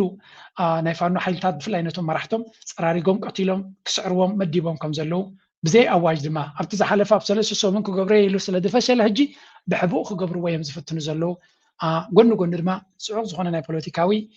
ፕሮፓጋንዳ ናብ ኤርትራ ናብ ህወሓት ዝብልካ ትጥቀም ማለት እዩ ከምኡ ድማ ዓብይ ናይ ብልሽውና ናይ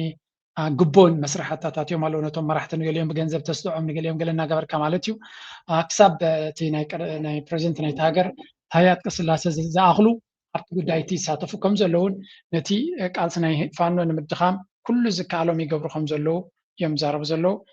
ክንሪና ናበይ ገፁ ከይድ እዚ ጉዳይ እዚ ቀሊል ዘይኮነ ጉዳይ ኢና ንሪኢ ዘለና ንቐፅል ካብኡ ቀፂልና ናብ ናይ ህወሓት ንመለስ ትግራይ ዘሎ ፖለቲካውን ሰብአውን ኩነታት ከም ዘሻኣላ ገሊጻ ወሃብ ቃል ኤምባሲት ሃገር ኣብ ኢትዮጵያ ሎሚ ኣብ ዘውፅኦ መግለጺ ብንጥፈት ሰላም ዘዕንቅፉ ዘለዉ ወገናት ምስቲ ብሕብረት ኣፍሪቃ ዝምራሕ ጻዕርታት ልዝብ ከተሓባበሩ ጸዊዑ ሲቪካውን ፖለቲካውን መራሕቲ ኣብ ፖለቲካው ልዝብ ብምጽማድ ንስምምዕ ፕሪቶሪያ ክትግብሩ ከም ዘለዎም ድማ ዋሽንግተን ኣተሓሳሲባ ሓለፍቲ ናይቲ ኤምባሲ ናብ ትግራይ ብምኻድ ምስ መራሕትን ፈጸምቲ ሰብኣዊ ደገፍን ክዘራረቡ መደበ ከም ዘለውን እቲ መግለጺ ኣሚቱሎም ኣሜሪካ ኣብ ትግራይ ዘሎ ፖለቲካውን ሰብኣውን ኩነታት ከም ዘሻኣላ ገሊ again ዝውን መርኣያ ናይቲ ኩሉ ንሪኦ ዘለና ኣካይዳ እዩ ቀሊል ዘይኮነ ብድሆታት ኣብ ዞባና ተገቲሩ ዘሎ ግን ኣብ ኣገዳሲ መድረኽ ከም ዘለኻ ምግማት የድሊ እዚ ኣገዳሲ መድረኽ ከምቲ ብልፅግና ዝብሎ ዘሎ ምፍራስ ናይ ኢትዮጵያ ኦርጋናይዝድ ብዝኾነ መንገዲ ይስራሕሉ ከም ዘሎ እዮም ዝነግሩ ግን ኢትዮጵያ ክትፈርስ ትኽእል በቲ ናቶም ዕንደራዳ እምበር ማንም ሓይሊ ካብ ደገ መፂኡ ኢትዮጵያ ከፍርስ ኢሉ ዝሰርሕ ኣካል ከም ዘየለ ኩሉ ሰብ እዩ ዝፈልጥ ተጋሩ ድማ ነቲ ዝመፆም ዘሎ ንምምካት ድልውነት ከም ዘለዎም ይነግሩ ኣሎ ብኩሉ መንገዲ ነቶም ካብ ደገ ዝመፁ ኩሎም ንምምካቶም ቀሊል ናይቲ ምስክር ብዙሕ ምዝራብ የድልን ብዙሕ ምሕሳብ የድልን 2013 ምስተዋስ እኩል እዩ ብሰልየን ጋም ብሏል ጀነራሉ የቀድሞ የፌዴሪ መከላከያ ሰራዊት ጠቅላይ ኤታማዦር ሹምና የሆነ የትግራይ ሰላምና ለውጥ ምክር ቤት ከፍተኛ አመራር ሌተናል ጀነራል ጻድቃን ገብረትንሳኤ በትግራይ ክልል ባለው ወቅታዊ ሁኔታና አመራር ላይ እጅግ ጠንካራና አነጋጋሪ ትችቶችን ሰንዝ እዚ ድማ ህወሓትና ወደቀ ሰብ የብሉን ኩሉ ሰብ ገዲፍ ወይ ብምባል ነቲ ኩናት ከበራት እቲ ጌታቸው ረዳ ኤርትራ ብዙሕ ህዝቢ ስለ ዘይብላ ንኢትዮጵያ ክከላኸል ዝኽእል ዓቕሚ የለን ክብል ከሎ ጌታ እዚ ጻድቃን ድማ ተጋሩ ንህወሓት ስለ ዝገደፍዎ ቲዲኤፍ ዝበሃል ዓቕሚ የብሉን ስለዚ ሕጂ እንተፈተና ሕጂ እቲ ዋና ብምባል ድማ ንኢትዮጵያውያን ምኽሪ ሂቦም ኣሎ ስለዚ ጻድቃንን ጌታቸው ረዳን እቶም ቀንዲ ኣርክቴክትስ ናይዚ ሕጂ ዝግበር ዘሎ ዕንደራን ብቕድሚት ኮይኖም ነቲ ኩነታት ዝመርሑ ዘለዉ ምዃኖም ተረጋጊፆም ኣሎ ክልቲኣቶም ድማ ንኩናት እዮም ዝደፍኡ ዘለዉ እዚኻ general alleged that Tigrayan leaders maintain a desire for conflict and are executing orders for foreign actors, especially Eritrea. ስለዚ ህወሓት ንኩናት ይዳለዉ ከም ዘለውን ተልእኮ ናይ ሻዕብያ ይፍፅሙ ከም ዘለውን ድማ ሻዕብያ ከይውፅእ ታዘረቡ ስለዘይትምክረሉ ኩሉ ግዜ ኣብ መልሓሱ ዝተወቀጠ እዩ ሻዕብያ ኣብ ርእሱ I think ዓብ ቦታ ዘለዎ ምዃኑ ኩልና በፂሕና ዘለና ኢና ምግማት እውን ዘድልዮ ኣይኮነን ስለዚ ከም ትሪእዎ ዘለኹም ናብቲ ኩናት ንክብፃሕ ዝግበር ዘሎ ፀደፍደፍ ፈላጡ ይፍለጦ ብዙሕ ንዑዝ ዝምልከት ብዙሕ ነዊሕ ምዝራብን ምጉዝጓስን የድልየካን እዩ ከዚ ስምዕዎ በረኻ ኮይንኻ መዓዝ ከም ትስዋዕ ዘይትፈልጦ ከመይ ዓይነት እብዳን እዩ እዚ ከመይ ዓይነት ናይ ስልጣን ፃምዒ እዚ ገብረ ጻድቅ አንብቦ ብሚድያ ወፂኡ መፈንቅለ መንግስቲ ኮይኑ ልክቲ ሰብ ዝታይ ይገብር ከም ዘሎ መፈንቅለ መንግስቲ ክገብርስ ንገብረ ጻድቃን እዚ አንብባ ኢልዎ ገብረ ፖለቲከኛ ሰው ወታደር ጥራሕ አይኮነን ገብረ ጻድቃን ሓያል ሰብ እዚ አይገብረን ይኮ አነ እኮ ናይ ሰራዊት ቃል አቀበል ነበር ናይ ፖለቲካ መሪሕነት ቀያሪ ገልባጥ ይኮንኩን ይልዎ بيدون يكون بزهاو بثويل يقول أبزخون يقول ناي مخاته سلطان زين ورسب منجستك قلوتس عبرها هالو حسيبه دحرني دبلتون دحر مسمسا شعو عايش خمر حسل زهونك ها ناب السودان كيد سأقمنا ناي لوجيستيكس أب السودان خمينو خات دبلوماسيون تلو لوجيستيكسون بدن بموبيلايز كتقبرلنا هوت خاون كيتف إلو ጻድቃን حزان اندي زبرزين ማለት دحر مس خده كدعو خيدو كويلو تازه طايشا منግ بعل كول كوسد ማለት خبرها خوينها ما ذكر تسوا ናይ بحق ናይ ጻድቃን ዛንታ ይውዳአኒ ክሳብ ደወደይ ስልጣን ክሳብ ክንዚ ዋዳቕ እዩ ውይ አጣብ ዘባና ዘሎ ናይ ስልጣን ፀገም ስንታይ ክንከብሮ ንኽእል ኢና ወደ ኦ ማይ ጋድ አታ ኣብ በረኻ ናይ ህይወትን ናይ ሞትን ኣብ ዝቃመሩሉ ዝነበሩ ንሱ ሬጂም ቼንጅ ኣብ በረኻ ክገብር እዩ ዝሓስብ ነይሩ ኢሎም ወላ ደብረፅዮን በዓሉ ዝተዛረቦ እዩ እዚ ንደብረፅዮን ከቅትሎ ብዙሕ ይፈቲኑ ኢሎም እዚ ናብቲ በረኻ ክወፅእ ከሎ ንህወሓት ከጥፊ ይኸይድ እምበር ንህዝቢ ትግራይ ክቃለስ ኢሉ ኣይከደን ኩሉ እቲ ቃልሲ ናብኡ ድማ ንደብረፅዮን ንክቐትሎ ሓንሳብ ህደም ኢልዎ ከይቀትሉ ኸ ንዓኻ እዮም ዝደልዩ ዘለዉ ኢልዎ ካልእ ግዜ ጠቕላላ ኮፍ ምባል ምስ ከልዎ ደብረፅዮን ገለ ንዑ ዝሕልው ዝነበሩ ጋርታት ወሲዱ ኣነ ኣብዚ ቦታ እዚ ውሕስነት ስለ ዘይብለይ ካባኹም ክፍለለኒ ኢሉ ካብኣቶም ከም ዝረሓቐ እዩ ዝነገር ኣብቲ ቃልሲ ከለዉ እዚ ረጂም ቼንጅ ንክገብር ኩሉ ዝከኣሎ ዝገበረ ይፃድቃን ኣብኡ ስለ ዘይሰለጦ ኣብ ፕሪቶርያ ከይዱ እውን ፈቲኑ ናይ ፕሪቶርያ ገይሩ ኣብ ትግራይ ምስ መፀ እውን ኣይሰለጦን ሕጂ ድማ ኣዲስ ኣበባ ከይዱ ይፍትን ኣሎ ካብ መለስ ጀሚሩ ክሳብ ሕጂ ነታ ኩርሲ ክሳብ ኣብ መቃብር ዝኣቱ ነታ ኩርሲ ቃለሰላ ምዃኑ እዩ ዝንገር ዘሎ ነዞም ህወሓት ደምሲሱ ኣብ ልዕሊኦም ኮፍ ክብልሲ ብደም ዝፈረመ ሰብ ምዃኑ ኢና ንርኢ ዘለና ኩሉ ግዜ ድማ ሻዕብያ ድማ መንጎደይ ይኾኑ ኣለዉ ባህላይ ስለ ዝኾነ ንሻዕብያ እውን ኣብ ምእላይ ሓደ ካብቲ ቀንዲ ኣጀንዳ ናት እዩ ስለዚ ፃድቃን ዝብልዎ ሰብ ከመይ ገይሮም እዮም ዛሽም ሂቦም ምዃና ይርዳእነን እዩ ህወሓት እንታይ ኣለዋ እዩ እንታይ ስልጣን ስለ ዘለዋ እዩ ንህወሓት ክሳዕ ክንዲዚ ነታ ኩርሲ ክረክብ ክንዲዚ ዝማወት ዘሎ ኣነ ኣይገርመኒ እዩ ዘሎ I'm just still I'm shocked ግና እቲ ዞባቲ ኣይተዓደለን ጥራይካ ክትብል ትኽእል everywhere you go it's the same ናይ power problem ስልጣን ፍትወት ናይ ስልጣን ኣብ ካልእ ዓለም እውን ኣሎ እንድዩ ግን ናይ ዞባና ወላ ኣብ ሓመድ ከለካ ዶ ስልጣን ደሊኻ ወደይ ላይ ከጂ ነዚ ጥራይ ኮንኩን ወላ ብዚ ናይ ደንቢ ተቃውሞ ናይ ኤርትራውያን ደረይዎ ለንቀነ እቲ ተቃውሞ እኳ ያለን እንዲ ተዋስኦ እንድዩ ኪሮስ ዝበሃል ተኣሲሩ ኣሎ ኪሮስ ኣስፋት ስነ ጥበበኛ ዝነበረ ብርጌድ ንሓመዲ ኢሉ ኣዲስ ኣበባ ዝኸዳ ኣሲሮም ኣለዉ መን ሲርዎ እቶም ኣብ ጎኑ ምስኡ ኮይኖም ዝምሩ ዝነበሩ ብዛዕባ ይዛረቡ ኣለዉ ኣብ ንሓትሕቶም ክስቶ ምስ ሻዕብያ ይሰርሕ ነይሩ ክስቶ ምስ ህወሓት ይሰርሕ ነይሩ ክስቶ ምስ ብልፅግና ይሰርሕ ነይሩ ንሓትሕትካ ተሰላቢትካ ንዘይጠቅም ትርጉም ዘይብሉ ስልጣን እኮ እዩ ንዘይጠቅም ስልጣን ንሓትሕትካ ተባልዕካ ንሓትሕትካ ትወዳዳእ ማለት እዩ I think this is a serious power problem እንታይ ትፀገማና ይርዳእንን እዩ እታ ኩርሲስ እንታይ ስለ ዘለዋ ክሳዕ ክንዚ ሰብ ዝማወተላ ዘሎ ይስተረና እዩ ዝብል ኣነ ካብዚ ንላዕሊ ዝተሓሳስብ ነገር የለን ዝተዛረቦ ፅሙቅ ኣቢልካ ክግለፅ ከሎ ኣብዚ ስክሪን ዘሎ እዩ ሕቶ ኤርትራ ንፁርን ቅፅበታውን ናይ ፀጥታ ሓደጋ ኢትዮጵያ እዩ ይዝብል እዛ ሕቶ እዚኣ እስካብኣ ክንጅምር ብኸመይ ኤርትራ ናይ ፀጥታ ሓደጋ ናይ ኢትዮጵያ ክትከውን ትኽእል እሞ ከዓ ንፁርን ቅፅበታውን እዩ ኢልዎ clear and immediate ዘሎ ሞ imminent yeah clear and imminent ይዝብለ ዘሎ ሞ ኤርትራ ኣብ ታሪክ እንድሕር ተመሊስና ኢንጂነር መቸም ሰዓት ኣይከኣኽለናን እዩ 24 ሰዓት ተዛሪብና እውን ኣይንወድኦን ኢና ግን ኤርትራ ኣብዚ እዋን እዚ ዋላ ንፁርን ቅፅበታውን እንተልናስ ኣብዚ እዋን እዚ ኤርትራ ከም ሃገር ከመይ ገይራ እያ ናይ ፀጥታ ሓደጋ ናይ ኢትዮጵያ ናይ ህላዊ ሕቶ ክትከውን ትኽእል እዚ ከመይ ገይሩ ሰንስ ገበረልና እስከዚኣ እዚ مسلسل ዝተኸታተለ ፊልም ትሪዳ ዓብዱ ብፍላይ ናይ ቱርክ እንትኾን ኦኬ ማለት እቲ ሓንቲ ርእሲ ዘንተለጣ እቲ ኤፒሶድ ወይ ከዓ ሲሪስ ካ ከም ተኸታታሊ እዩ ግን እቲ ተዛንታ ግን ካብ መጀመርያ እስካብ መወዳእታ ሓንቲ ሕጂ ክፋላት ናይታ ዛንታ እዩ ዘርእየካ እቲ ኤፒሶድ ወይ ከዓ እቲ ኣብ ሓደ እዋን ዝረአ ክፋል ምርጫ ናይ ኢትዮጵያ እሞ ይስማዓና ከምዚ ናይ ተኸታታሊ ፊልም ናይ ሓንቲ ድራማ እዩ ሽም ተዝረኽብሉ ነይሮም መሓሾም ነይሮም ምክንያቱ ምስ ምርጫ ዝራኸብ ነገር ስለ ዘይብሉ ሽም ካልእ ተዝረኽብሉ ነይሮም መሓሾም ነይሮም ዝበሃል እዚ ጎዲሉ እዚ ጎደለን ኢልካ ክተሳምዕሉ ሓባራዊ ትካላት ምህናፅ ሓደ ክገብሮም ዝኽእል ሓባራዊ ሃገራዊ መንነት እንዳፍረስካ ሃገራዊ ትካላት እንዳፍረስካ ነታ ሃገር ክገብራ ዝኽእሉ ነገራት ብምሉ በብሓደ እንዳዕናኻ ናይ ብዛዕባ ናይ ስልጣን እና ንክንረጋግፅ ስለ ዝገበርና እዩ እዚ ካብ ውሽጥና እዩ ዝብገስ ሕጂ እውን ንሳ እታ ተስፋና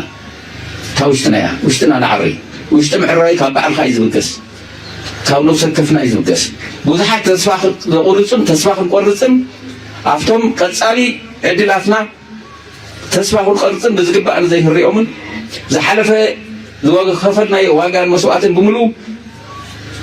ብዝግባእ ክብሪ ሂብና በዚ ዝከፈልናዮ ዋጋ ከዓ ዝረኸብናዮም نحلونا سلسته ነገር قال هنا حدا زوج زي فلت كاو دمص فحنيا حلفو دمص قنبلا دمص ميسايلات زي فلت زوره منسي وزي كان فلته حتى خدحم زخونه يكون يلو استعدى قاعد كالعيلو زمكتي كم تري وزلهم تجراي أبد زيو أقداس مدرخ يا زلا بو منصر دما إيرترا مسو نبي إيرترا كما تزغل فتناتات وين أبقى تيخا قال زي كنا بده هو إن أنا إيرتراويان أبقى مينا تقتيرو خمزلو كلنا نقمقم نجريو كابزي كتيركا نبي إيرترا قصنا ناس قرنا هم كيدنا نبي إيرترا تهاز نجارات كنرينا مجمريا زعبا إيرترا زبحال زلوس كزي اسمه حدش منستر زباو من محدارات مزيزو أمباسادر عبد الله موسى زلعله منستر بمخان نت السلطان كم استركبت جليتهم ኣብታ ሃገር መዝነት ሚኒስተራት ይኹን ላዕለዎት ሰበስልጣን መንግስቲ ብወግዒ ካብ ዘይግለጽ ዓመታት ሓሊፉ እዩ ኪኖ ብወረ ዝናፈስ ሓበሬታ ድማ ኣብ ዜናዊ ጸብጻባት እዩ እቲ መዝነት ንህዝቢ ዝሕበር ሎም ዓርቢ ኣብ ዝወፀ ጸብጻብ ዓብደላ ሙሳ ከም ሚኒስተር ዞባዊ ምምሕዳራት ኣብ ሓደ ብዛዕባ ትምህርቲ ዘተ ኣኼባ መሓደርቲ ዞባታትን ካልኦት ሓለፍቲ ሚኒስትር ትምህርትን ከም ዝተሳተፈ ይጠቅስ ሚኒስተር ዞባዊ ምምሕዳራት ኣምባሳደር ዓብደላ ሙሳ ኣብ ዘስምዖ ምኽፈቲ ቃል ህዝባዊ ግንባር ኣብ እዋን ሓርነታዊ ቃልሲ መንግስቲ ኤርትራ ድማ ድሕሪ ናጽነት ኣብ ጽላት ትምህርትን ዝገበርዎ ገዚ صعرن وفرن دحر متقاس أقداسنت أقلقلوت تمرتي أب قمت بمئتاو أب زحلف عمت تكالات كلمة تمرتي أب كلن عدسات كخفتات توسد تبقصون مسقوم من محدارات أب حلفنت كم زلون أزخا خيريبل تسبساب مينستر عبد الله كاب زحلف ورح جميرو أب استخايدة سنبلات زخرنات سنتن مع السماتاتن أب زقما يقول بريزيدنت إسياس كوفي المرعيو سلطان كم زدلبز امتينيرو نسونة أب زحلف عسران 4 قنبت أب مع التنازنت أب مبل 8 شوعاتن عمتو زعرف مينستر نبر والدي ميكايل أبرها بمتكايو سلطان تركيبو زلو عبد الله موسى قدم زمزنت مركبو امباسادر إيرترا أب ليبيا زنبرن دحر ناصنت دما حلف إيميغريشن كوينو زغلغلنيو اتي فلمان اب تقادلو حرنت إيرترا تسلف عبد الله قدم ناصنت ابال ماكلاي شماغله حزباو جنبار حرنت إيرترا كمون اب حزباو ممحدار كم حلافي جماهير كويني نطف منبارون يفلت ازي اقداس بوتا مينستر زباو ممحدار فلما وانا صحف حزباو جنبار حرنت زنبره نفسي رمضان محمد نور حيزو زنبره يو بدهريو دما اتابال كجلا 15 بمخان انصار بريزيدنت مرقص بموسادو اب مأسر تصوير زركب محمود أحمد شريفو ننوي عامتات مريحو دحر مأسرت مينستر شريفو بزي مينستر دحر مصنحو دما أب كلتا شحن 13 زعرفة أتو ولد ميكايل جبر مريم تمدي بلو أبز أوان الزلوة 17 مينسترتات مكل خال قديات وزعي حرشا مريت ماينا كبابن زينا تعنا مقوعزيان مرخبيتاتن ساعاتن معدنن تمهرتي فاينانس هاجراو لمعاتن فتحي أيون سبعو دحناتن نقدي هنسا توريزم هابت بحرن زواو ممحدارنين مچم كان بي بي سي تعي نجر كوا بزح يتركب عندي خاجن اب كالك نرغب زين بقدر لك ترغب زي تخل حبريتا دما وتشي لمالتي كم نريو زلنا امباسادر ني زي شمت زي سلطان زي ولا قالوا قدشات إيرتراويان من بوست غيرهم من يروم ريناينا إيرترا بوقعي نت 5 عينت حبريتا ازيو قداس حبريتا publicly زي محبارة كل زي بس زي لنا هنا because أبزون حدا قدوس إيرتراوي Eritrea officially confirms appointment of new minister regional administration so official كبلي كلني ولا كابتي زينا ألف كبلو سلسطقسوا يكم official زبحال زلمبر official تزغون نفسه زخالة زينا كوني زقبا مغنياتو إذا شمات زي ويون زي سلطان زي زمعارق زي مغطي البريزنت عينتيو دارقانا بمغطي البريزنت زغاربة شمات مخاني يزنقر اللوزي سلازي بحر بريزنت زعبي سلطان مخانون ينقريو كن again صبوغ تسفاي زبني كم زي كنر خلنا we need to see more كم زي تات ولا مختل ناي تشيمو زولو امباسادر عبد الله موسى مختل ناتو تشيمو كلتا مختلات ناتو ديبيوتي نايتو قالتات زبلون انت زتاتاتو صبوغي معناتو زلنا يا مدرك إيرترا ناب ترانزيشن قصات خدولو زلا ناب كاب ناي مخته منفس اب ناي معباله مدرخ ابن السغاغرولو زلنا ويون بوحدسي إيرترا كم تناب اب كبابيا دبنا ناي كوينات انطلطل وان زلو ويون اب حوز زلو هاغرات شمالي انت قيدكا اب كويناتي زلو ايثيوبيا انت قيدكا ديق زباله كويناتيو كشفافنو لا سلوز دليمبر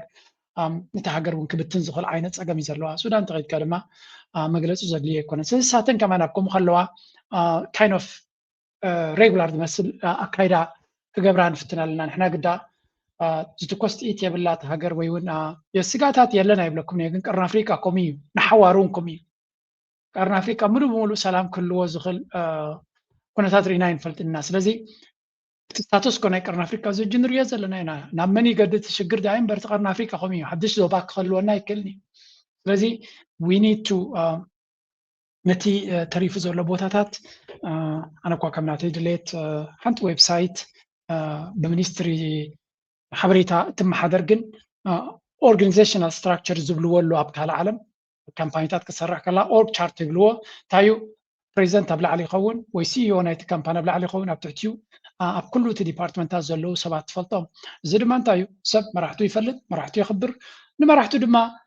يذكر بحنتي كفال أول سعيتي سألنا ما راح تقوم العلاء أمسو ما راح تقوم سألتاتو ما بإنترنت كم زخون قبري بالنيرو غكل زرباي ما راح تخلص خا بروموت كتقبرون كتكلال لك بس كتقبرون تخين كادما you need to know them مالت officially زفلتوا له بوتها كله له سألتاتنا توم كله له زي كم هاجر أبن قبروا له زلنا كل جزء professional كايدا أقداسيو زلنا أي مدرك لما كابنا كروز قرد يكونون زيادة سينما قلت أنا كمال زل يرتراز زلات مدرك كابتن قرب تزحش مدرك يزلوا فتينات علينا زيادة ولا قوات أجمعات أبوتون تحلو تم كبابينا زلوا كبانا حمكم مركبانا حشوني يا كتبان لنا جنزب لنا إندستري لنا بلا بلا كلها قليل بس